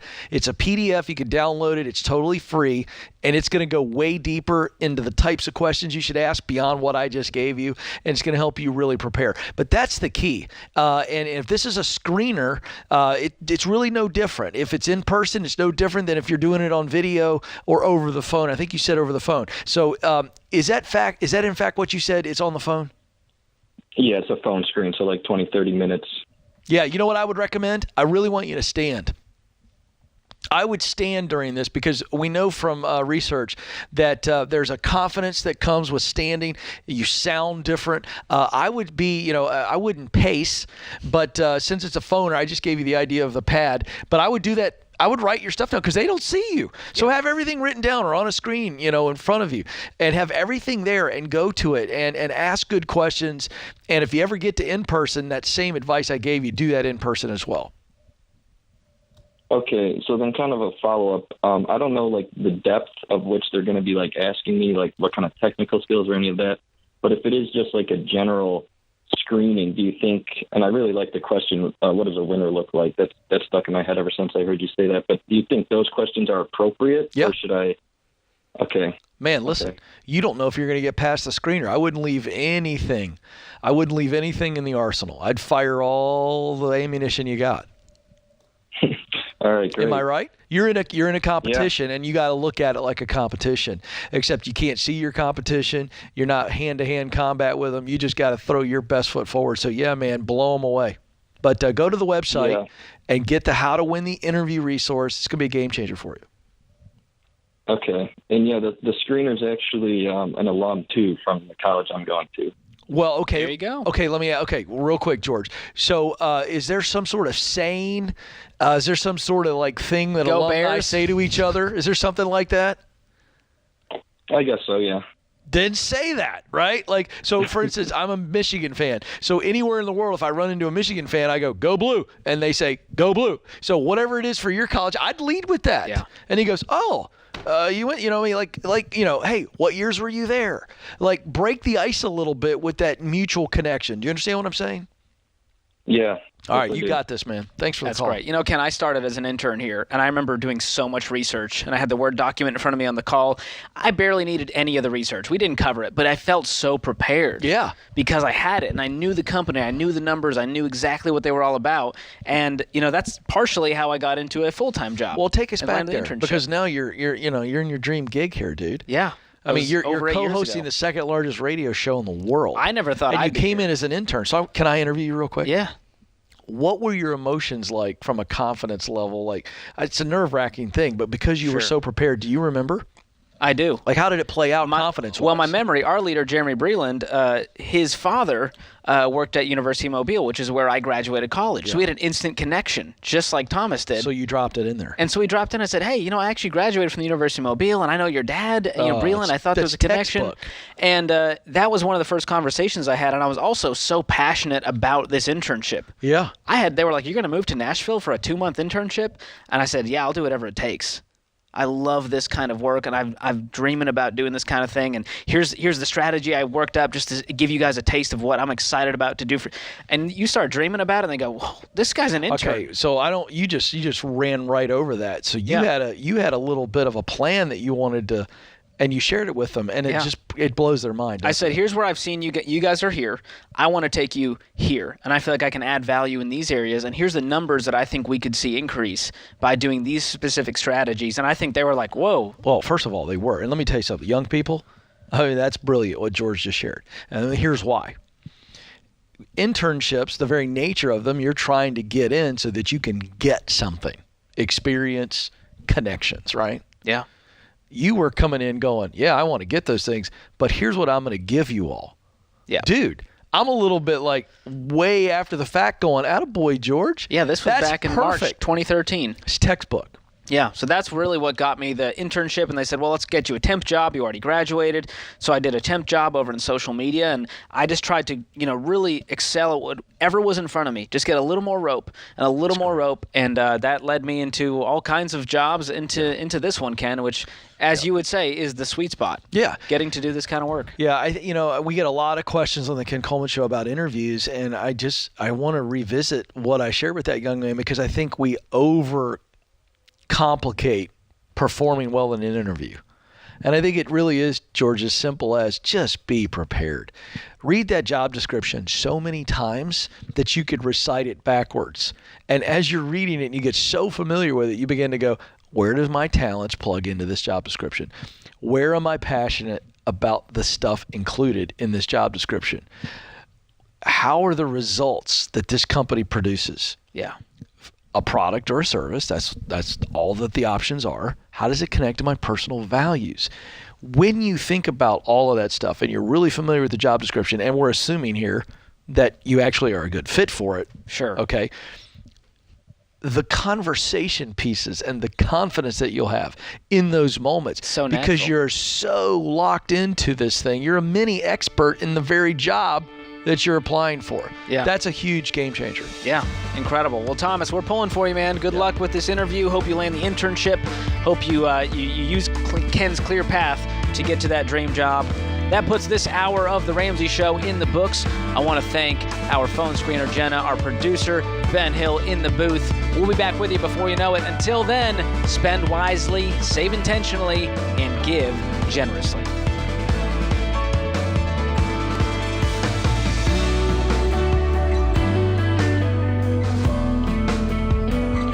Hey, it's Kelly, associate producer and phone screener for The Ramsey Show. If you would like to do your debt-free scream live on the show, make sure you visit theramseyshow.com and register. We would love for you to come to Nashville and tell Dave your story.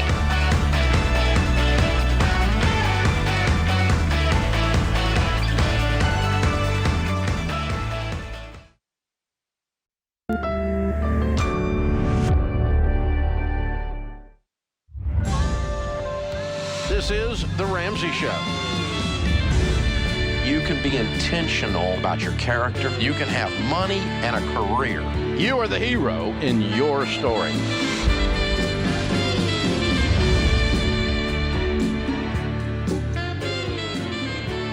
Live from the headquarters of Ramsey Solutions, broadcasting from the Dollar Car Rental Studio, it's The Ramsey Show, where America hangs out to have a conversation about your life and money and career and purpose, relationships, and everything else under the sun. I'm George Camel, and I'm joined today by Ramsey personality and best-selling author Ken Coleman. It's a free call, 888-825-5225. Charlotte is with us in Dallas, Texas. Charlotte, welcome to The Ramsey Show. Hi, guys. I'm going to try to do this without crying.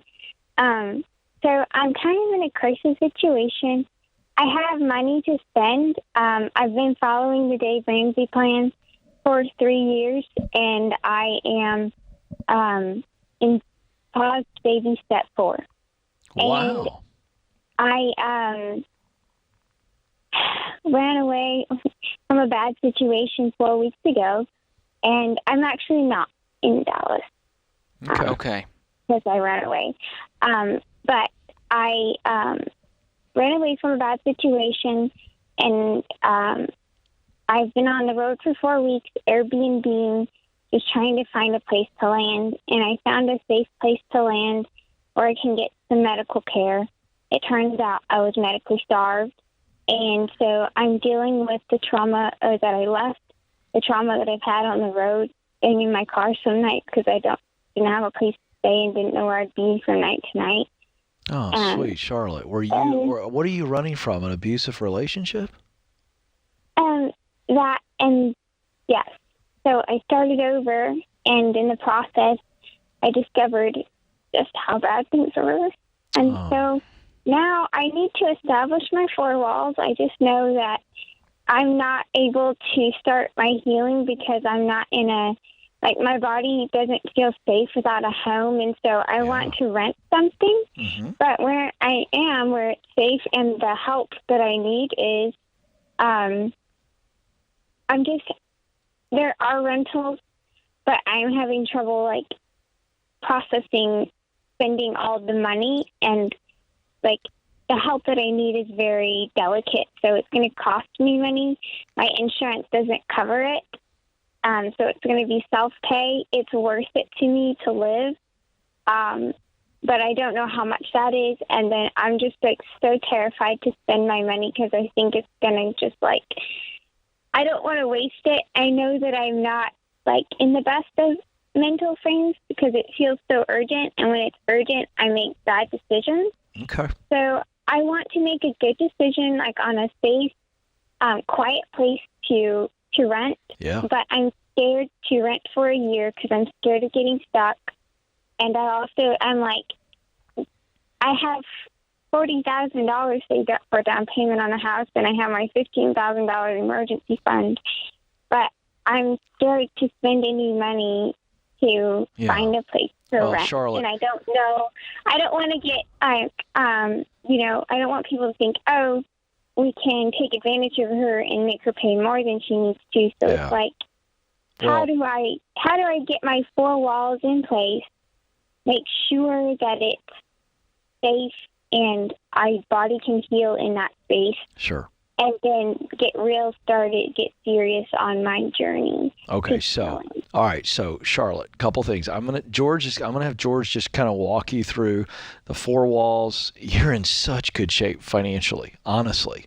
I'm so scared I'm scared I'm gonna waste all my money. Well, wait a second. Okay, all right, so hold on. What if I need that for the treatment? Hold on a second. All right, so I'm actually going to stay with you. I don't have a job. Well, hold on, and I can help you with that. So I'm too weak to work. I get it. So you've landed in an area in a city where you've got some relationships. Is that what I'm understanding? Well, the people are very kind, and I'm getting help. Okay, great. So I'm going to walk you through a couple quick questions, and George can help out on the financial stuff. But you're actually in really good shape. So I'm going to kind of help you out on all this fear. I'm scared of getting this wrong. I know, but listen. Listen. I'm really like, what if I have to go away and I can't? I have to. What if I wasn't meant to be here? Okay, hold on a second. So let's first of all, you've got to get healthy, and you already know what treatment you need. Have you gotten a quote on it? Have you run the numbers on it as to an actual cost? No, not yet, because it's kind of like it just happened yesterday, and there's a lot of unknowns about what I really do need because it's so complicated. Okay. But you have seen a medical professional? Yes. That's what you mean by it just happened yesterday? Yes. Okay, so did they tell you about how long it would be before you're going to get some type of a plan and a response? We've got a plan, but again, it's unknown the cost. Okay. All right. We're working, I think, again with them on Tuesdays. Okay. They're working with me. I think they have some financial aid at their office. Okay, great. All right, second question. Are you physically able to work? I know you've been through a lot right now, but are you physically able to work? I would love to say yes, but honestly, at this point, I'm so weak. Yeah. I don't know when I can. I weigh 58 pounds. Oh, sweet Charlotte. Okay, listen, sweetheart. First of all, you have a $15,000 emergency fund. You have $40,000 that you've been holding aside for a house. We're not even thinking about a house. And you can't work right now. So the good news is Kelly told me that you're safe and you're in a place where you got some nice people and you're seeing a medical professional.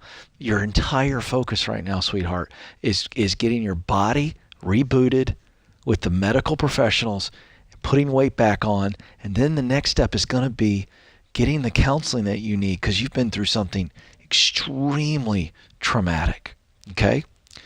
But listen, you're not going to spend it all. Safe place to stay because then get it. Listen to me. Okay, I'm sorry. This Airbnb is causing me trauma as it is because it's like on October 17th, I don't have anywhere else to go. I know. Listen, Charlotte, I agree. And you said you had a fear of signing an apartment lease that you were going to get taken advantage of. And then you said your other fear is, well, what if I get stuck in this place for 12 months? That is the least of your worries. That's the least of your worries. Okay? So you need to get an apartment. Go find a really nice apartment. Okay? Nothing exorbitant, nothing crazy, but also in a really nice area. No, I don't need anything. I just need something simple. Well, then do that. Safe. Then do that. You have the money. You have been amazing. You had $40,000 you saved for a house. Just go get an apartment. Put the full year down, and don't worry about it. Can I use that? But can I use that for my medical care? All right, here's what we're going to do, Charlotte. There's a lot to unpack here. We got to do a commercial break. Please hold. Don't go anywhere. Just in a few minutes, we're going to come back, and we're going to unpack the next financial steps for you as well, okay? So hang in there. We'll be right back.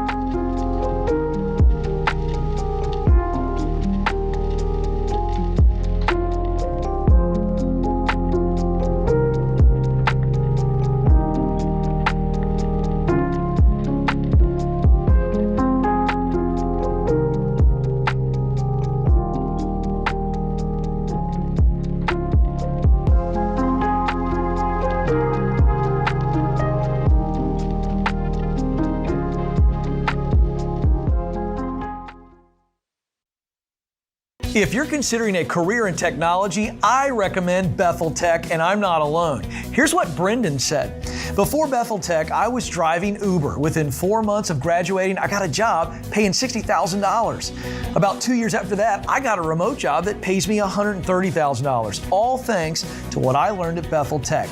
You could be next. Get started today at betheltech.net and get $1,000 to $2,500 off of your tuition. Again, it's betheltech.net/Ken Coleman.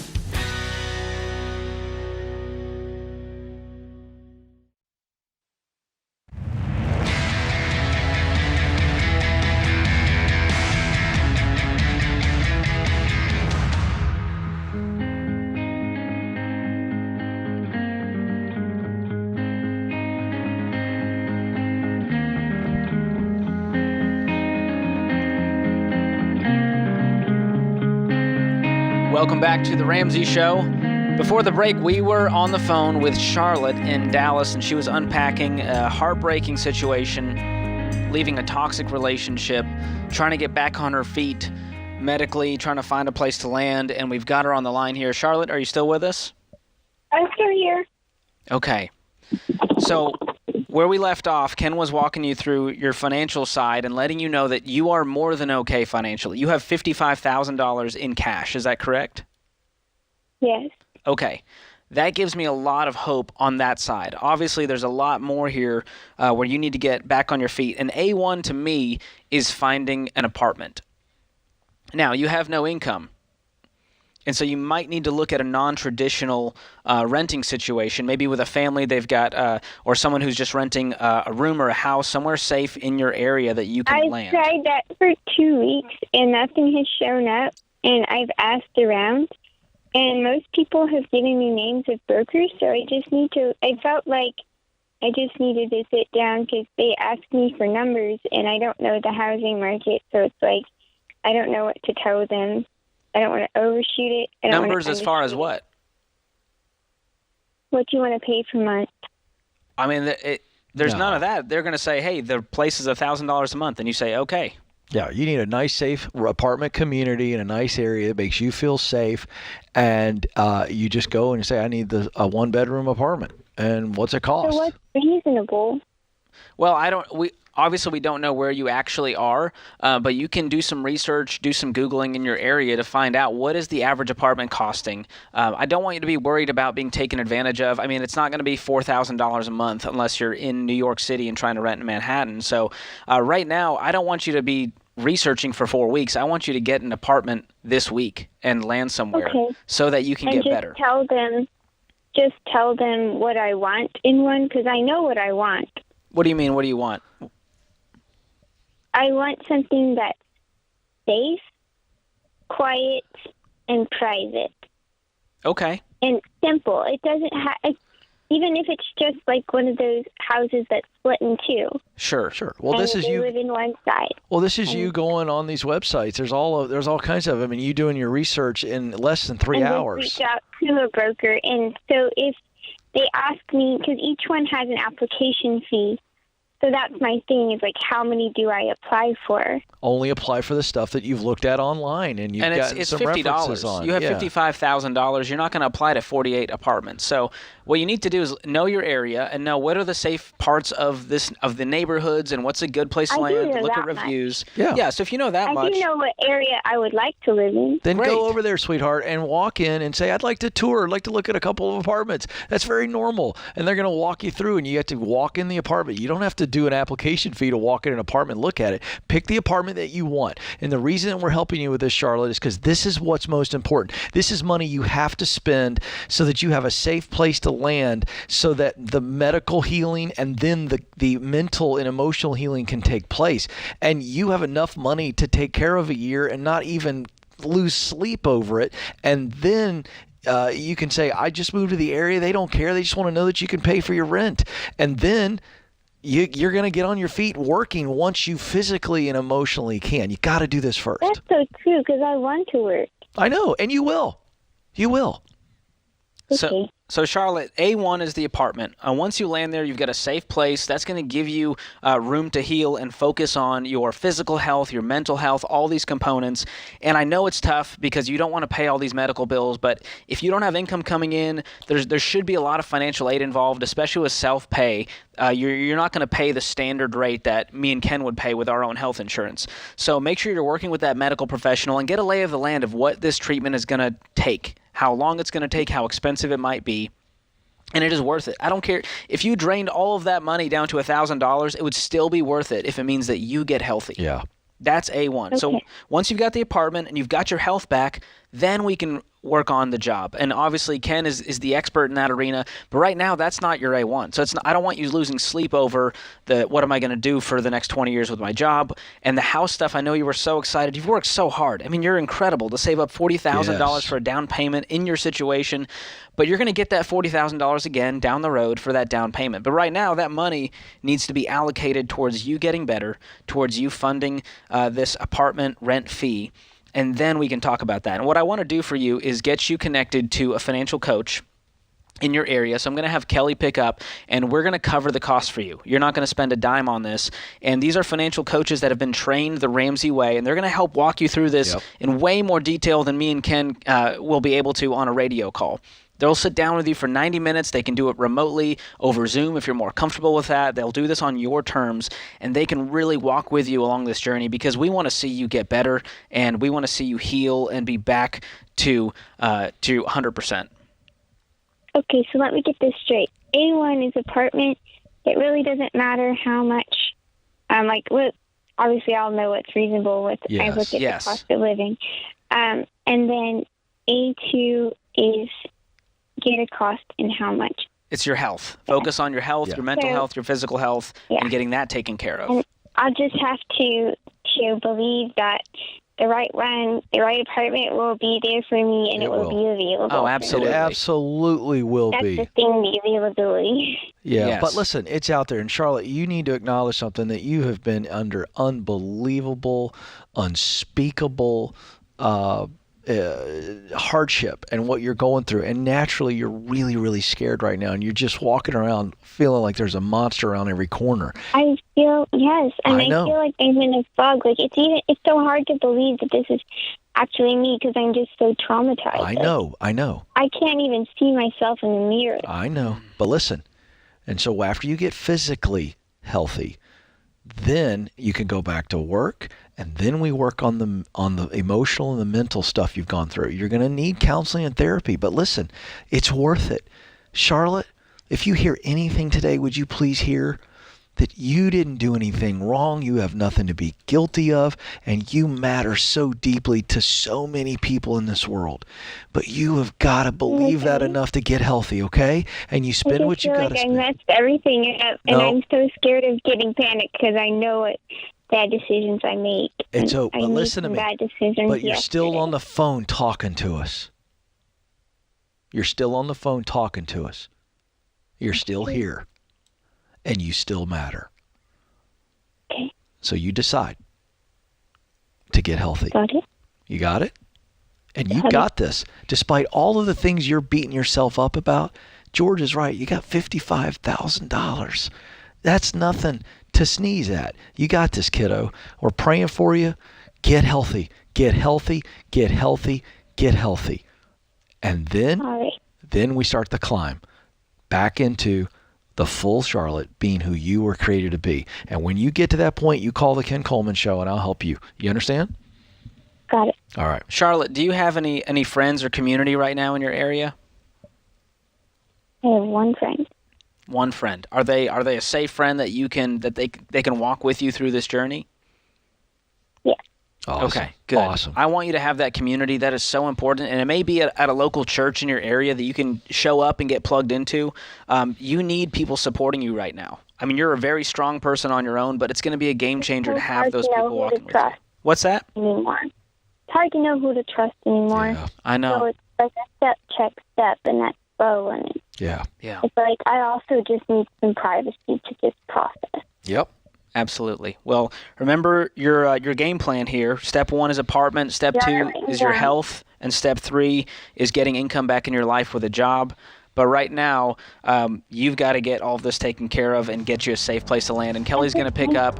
She's going to take care of you. Go after. What's that? I need to do it. Know which 4 walls to go after first. Food, shelter, utilities, transportation. If you've got those covered, everything else is gravy after that. Kelly's going to pick up. We're going to get you connected with a financial coach. We are cheering for you, praying for you. All of America is right now. You've got this, Charlotte.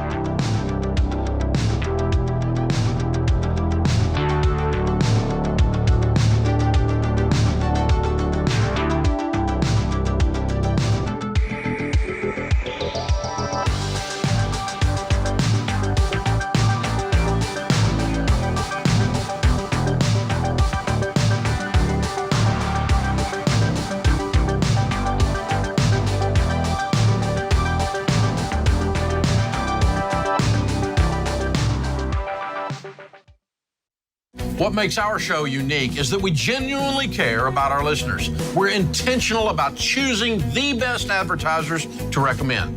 Blinds.com is no exception.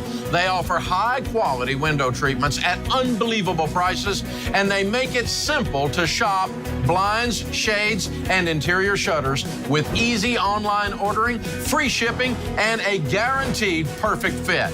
Go to Blinds.com and take advantage of this week's special savings.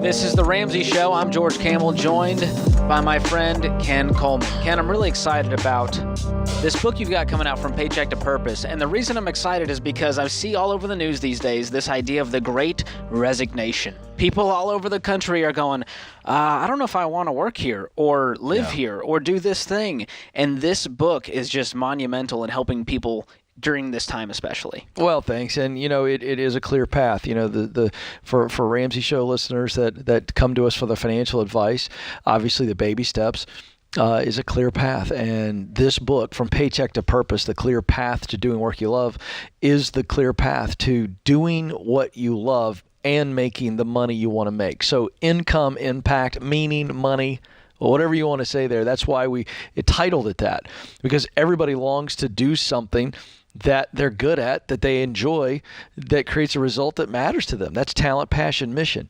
And so we go from stage 1, that's get clear, all the way to give yourself away, where the money's there, the notoriety, whatever you want to achieve, but the contribution that every person longs to make is there. And so the book is the clear path, and it's for anybody, whether or not you just, hey, I just want to run a small business one day, or you know what, I've been a stay-at-home mom and I think I want to be an admin assistant and because I love that kind of work and I can make some money and help pay for college or whatever.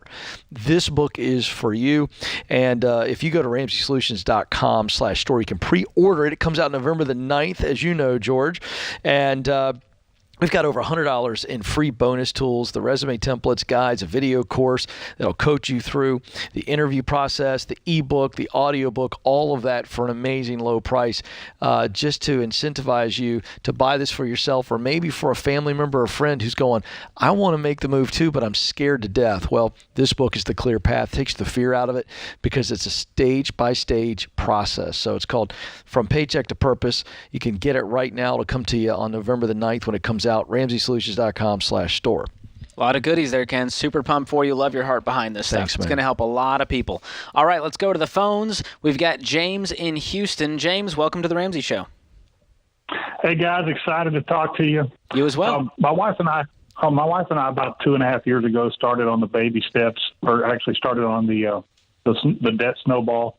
In October of this month, we're going to pay that off and be done with that completely. Awesome. We'll also be through with, we're excited, man. We'll also be through with the 3 to 6 months worth of expenses saved before the end of the year. And so we're skipping the college thing. All our kids are already in college. We're not going to do that, but we're going to move on to the next step. And Dave suggests that we put in 15%, start putting in 15% to our employer retirement funds. We've done a little bit of math, and as it turns out, we both have a Roth 457 available to us through our employer. And our pencil to paper shows us if we max that out first instead of putting just 15% in and then pay off the house after we or continue paying on the house, but it will cause the house to be paid off 2 years later. But then we end up with about 60 to 80 grand more at the end of the time period we're thinking of, which is about 10 years when I retire. And so I'm just kind of curious if we're missing something there, or if there's some room to tweak this a little bit in terms of how much we're putting towards the house versus maxing out the Roth IRAs with our employer. Okay. Well, first of all, congrats on getting through Baby Step 2 very soon and Baby Step 3. You guys are crushing it. And for Baby Step 4, that's where we say invest 15%. I know you were saying the college part, but that actually goes after Baby Step 4. So, but you said you're not worried about that. The kids are already in college. They're doing well. And so you're then moving on to Baby Step 6. After we've invested 15% into those retirement accounts, then we start paying off the house early. But what you're saying, if I'm hearing you correctly, is can I change the baby steps and can I invest more now and let the house payoff come later? Yeah, the house payoff will be delayed by 2 years from what it would be otherwise if we max out this 457 we have with both of our employers. It's 2 years worth more worth of a house payment, but when we do the numbers in the end, after the 10 years of maxing this stuff out, and then with the delay in the house, we come out a little bit ahead, about 80 grand ahead, versus if we went 15% and everything else to the house and paid off the house 2 years So sooner. on paper, it's looking real appetizing. Yes. Yeah. So how old are you guys? I'm 50. My wife's much younger. Good answer. Attaboy. She's got a few more years to retire than I do. I'm thinking about 10 years or so before I retire. I'm 52. I'll retire in about 10 years. In those 50 years of your life, have you ever had a paid-for house? Negative. No. What would it feel like to have a paid-for house and no mortgage? I'm just curious. Have you thought about the feeling? Yes, and it would feel unbelievable, obviously, and it would be, for me, it seems like kind of a safety net in case something catastrophic were to happen, to not have any debt whatsoever 2 years sooner versus 2 years later. But I just don't want to. I don't want to react emotionally here. If the bottom line of 60 to 80 grand more that we'll get by maxing these things out earlier with the compounding interest and stuff like that would be, if I'm not missing something. No, so to speak. Here's the thing. On paper, you're right. Our plan, you go, wait, hold on. Why are you even paying off debt? Why are you even paying off the house? You should take the money you would pay off the house with and invest all of that in the market, and you could make way more. And you start to get ahead of yourself. And the thing with our plan is that it's not all about math. It's about behavior. It's about progress. It's about motivation. It's about legacy. And so what I want for you guys is to follow the steps in the order that we teach, which is do your 15%, and then all of that extra margin, which, by the way, you'll have more of if you're not investing extra, to pay off the house even earlier than 2 years. Now you've got a freed up house payment that you can now add on top of your investing that you didn't have before. So you have way more margin once this mortgage is out of your life, and you're going to make up a whole lot of ground on your investing as it keeps growing for the next 10 to 20 years.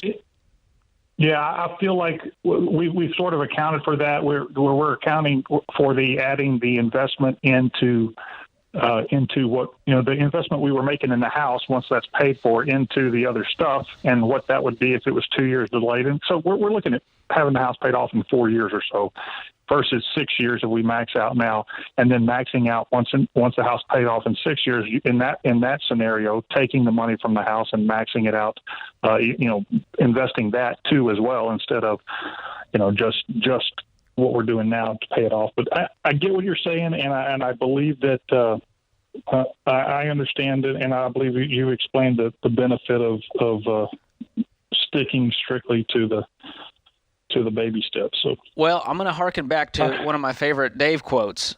Your income is your greatest wealth building tool. And right now, you don't have your income completely. You don't have 100% of the money that you work so hard for. And so when you pay off that mortgage, how much is your mortgage every month? $2,100. $2,100.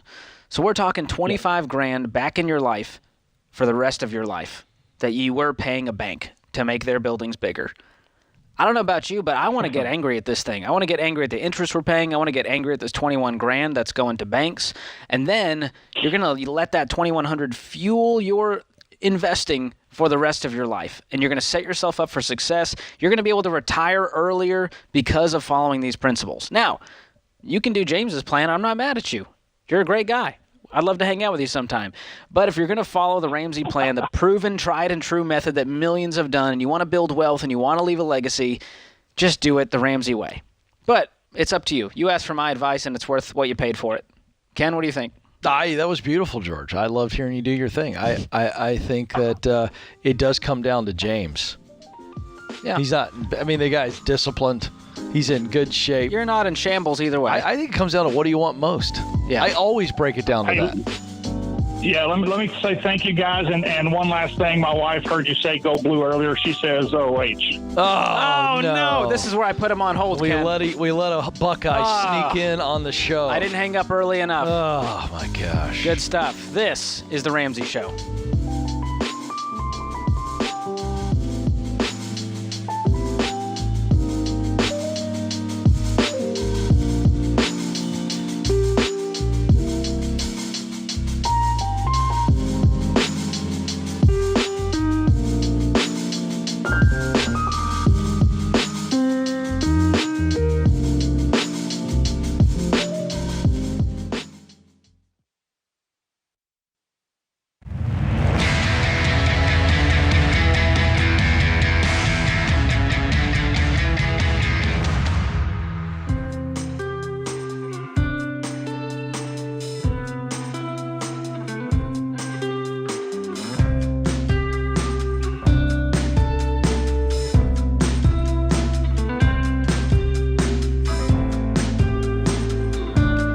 Scripture of the day comes from 1 Corinthians 2:9. It is written, what no eye has seen, what no ear has heard, and what no human mind has conceived, the things God has prepared for those who love him. J.K. Rowling says it is impossible to live without failing at something, unless you live so cautiously that you might as well not have lived at all, in which case you fail by default. Love a J.K. Rowling quote after 1 Corinthians. Ken, that might be a first for me. Yeah, it's quite a combo there. I'm here for it. We got open phone lines, 888-82... What is that number, That's Ken? right, 888-825-5225. I just had a brain fart there. It happens, by the way. You know, it's been a fun show, but it's been a long one, Ken, with you. We're going to David. It's all my fault. David is in Memphis, Tennessee. David, welcome to The Ramsey Show. Thank you for taking my call. Absolutely. What's up? Well, I've got a question. When does someone stop paying for term life insurance? Well, or do they ever? What's your particular situation? Well, I am 57. Okay. And my wife is 55. And I think that we've gone through all the steps. And so I'm at a point of we're paying for just under $200 a month for coverage for both of us. Okay. And we're financially stable enough to where I don't think that financially we wouldn't be killed if one of us, financially we wouldn't be hurting if one of us passed away. And so I'm wondering if the $200 a month should be going to something else. What kind of life insurance is this? Term to 65. And so I'm 57 and she's 55. So, I think at that point it goes up, I believe, or that's when it starts costing a lot more maybe. When is this actual term up for both of you? When do you run? Let's see, it would be 8 years for me and 10 years for my wife. So you got this term life in place a little older in life? Yeah, well, no, we had it for a while, and then we bumped up the numbers and got it a little bit cheaper probably 3 or 4 years ago. Okay, and you're paying $200 a month right now, and you're saying, hey, could we free up that money if you're self-insured? That's what you're asking. Yes, how do you know when you're self-insured? That's what I'm looking for. Yeah, well, it's pretty simple. The equation is this. You're self-insured when you're able to fund your family's life, not make them rich, but just you're keeping all the bills paid through the money you have in savings and investment accounts and all that stuff. And what you're saying is, hey, I think we're in a good place financially where if we cut this life insurance out, we are self-insured. Yes. And you've run the numbers on that to say, hey, we've got $600,000 across our financial portfolio. So if something happened, we could take that money out, invest it, and take out 10% and survive. Yes. Yeah. Yeah. Right now we've got right at $700,000 invested. Okay. And we have zero debt. Fantastic. And what baby step are you on? I think the last one. So you have no mortgage. No mortgage. Fantastic. So you guys are baby step 7. You don't have a payment in the world other than your normal utilities and food and all that good stuff. And are you enjoying your life? What's it like? Yes, and enjoying life, and we're still saving money, which is good. Yeah. But I'm looking at the $200, wondering if we need to save more instead of putting it towards life. Well, okay, couple things. Can I jump in here, David? First of all, man, congratulations, baby step 7. You guys are great. You're acting like you're gazelle intense all of a sudden over the $200 for term life. I think it comes down to this: you have to sit there and run the numbers. If you die tomorrow, okay, and you didn't have the life insurance, you just have to look at what your wife would have to live off of. And you got to run the numbers. What if she lives 20 more years? Yes. If you had no life insurance, which, by the way, you do right now, and it's really stinking cheap, David. And right, it is. So are you. I'm tempted to just keep it. Yes. I would keep it because I don't think you have a huge. I mean, do you feel comfortable? Let's just put you to the test. You know your numbers. If you died tomorrow and you didn't have life insurance, as young as your wife is, do you feel like she can live comfortably for the rest of her life based on what you have right now?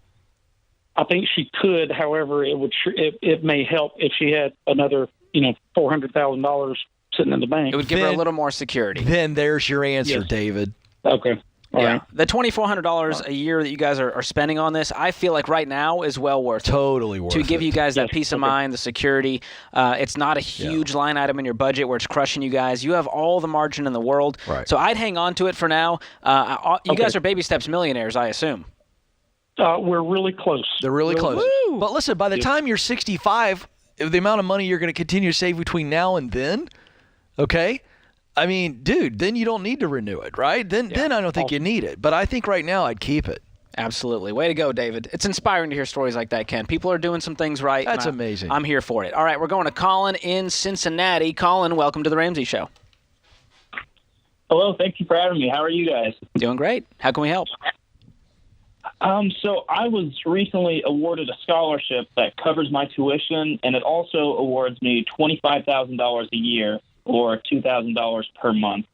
And I currently have $7,000 in savings, and I was wondering what I should be doing with the money that I will be saving with the scholarship. Way to go, young man. That's a pretty big deal. Let's not skip past a little celebration there. Wow. Thank you. So is this a full ride? Yes. And then you've got $25,000 that Extra? they're giving you on top of that?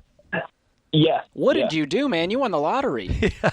Yeah, I really did. Yeah. My dad reminds me about it every day.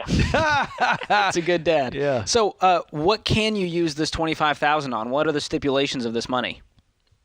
Well, so currently my monthly expenses are around $900 a month. I have an apartment. And then aside from that, I'm including $900. $900 is including rent and groceries that I spend per month. So I'm profiting about $1,100 per month. But what George is asking you, are there limitations? Can you on use the this scholarship on anything? Can you save it up and buy a car, or does it have to go towards education expenses? No, I can use it towards anything. Wow. This is wild stuff, Ken. Well, this is right up your alley, buddy. Give him a plan. So, are you about to head into college? Where are you at with that journey? I am currently a junior, and my expected graduation date is in 2024. 2024.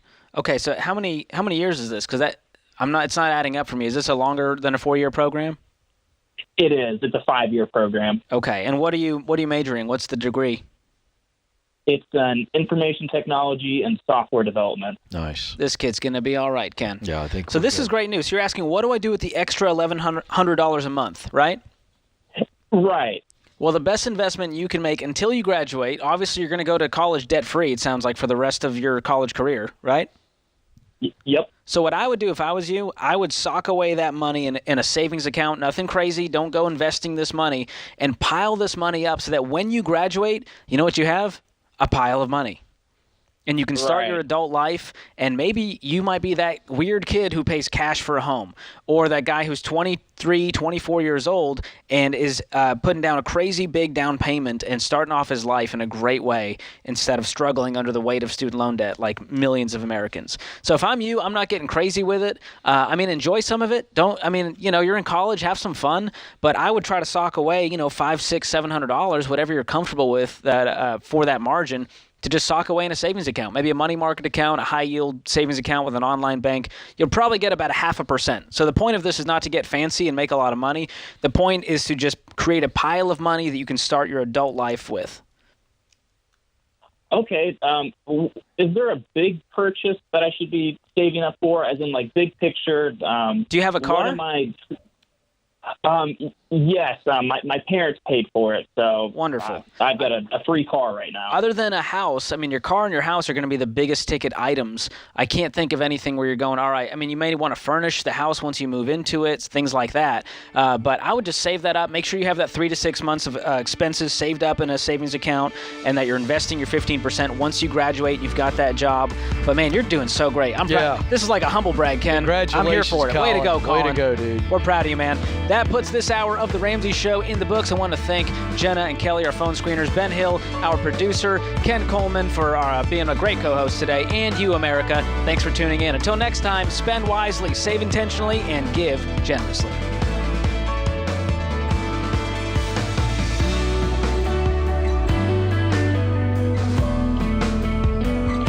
This is James Childs, producer of The Ramsey Show. You can listen to all our shows with the Ramsey Network app on your smartphone. Browse by topic or even send clips to your friends. Download the Ramsey Network app in your favorite app store today.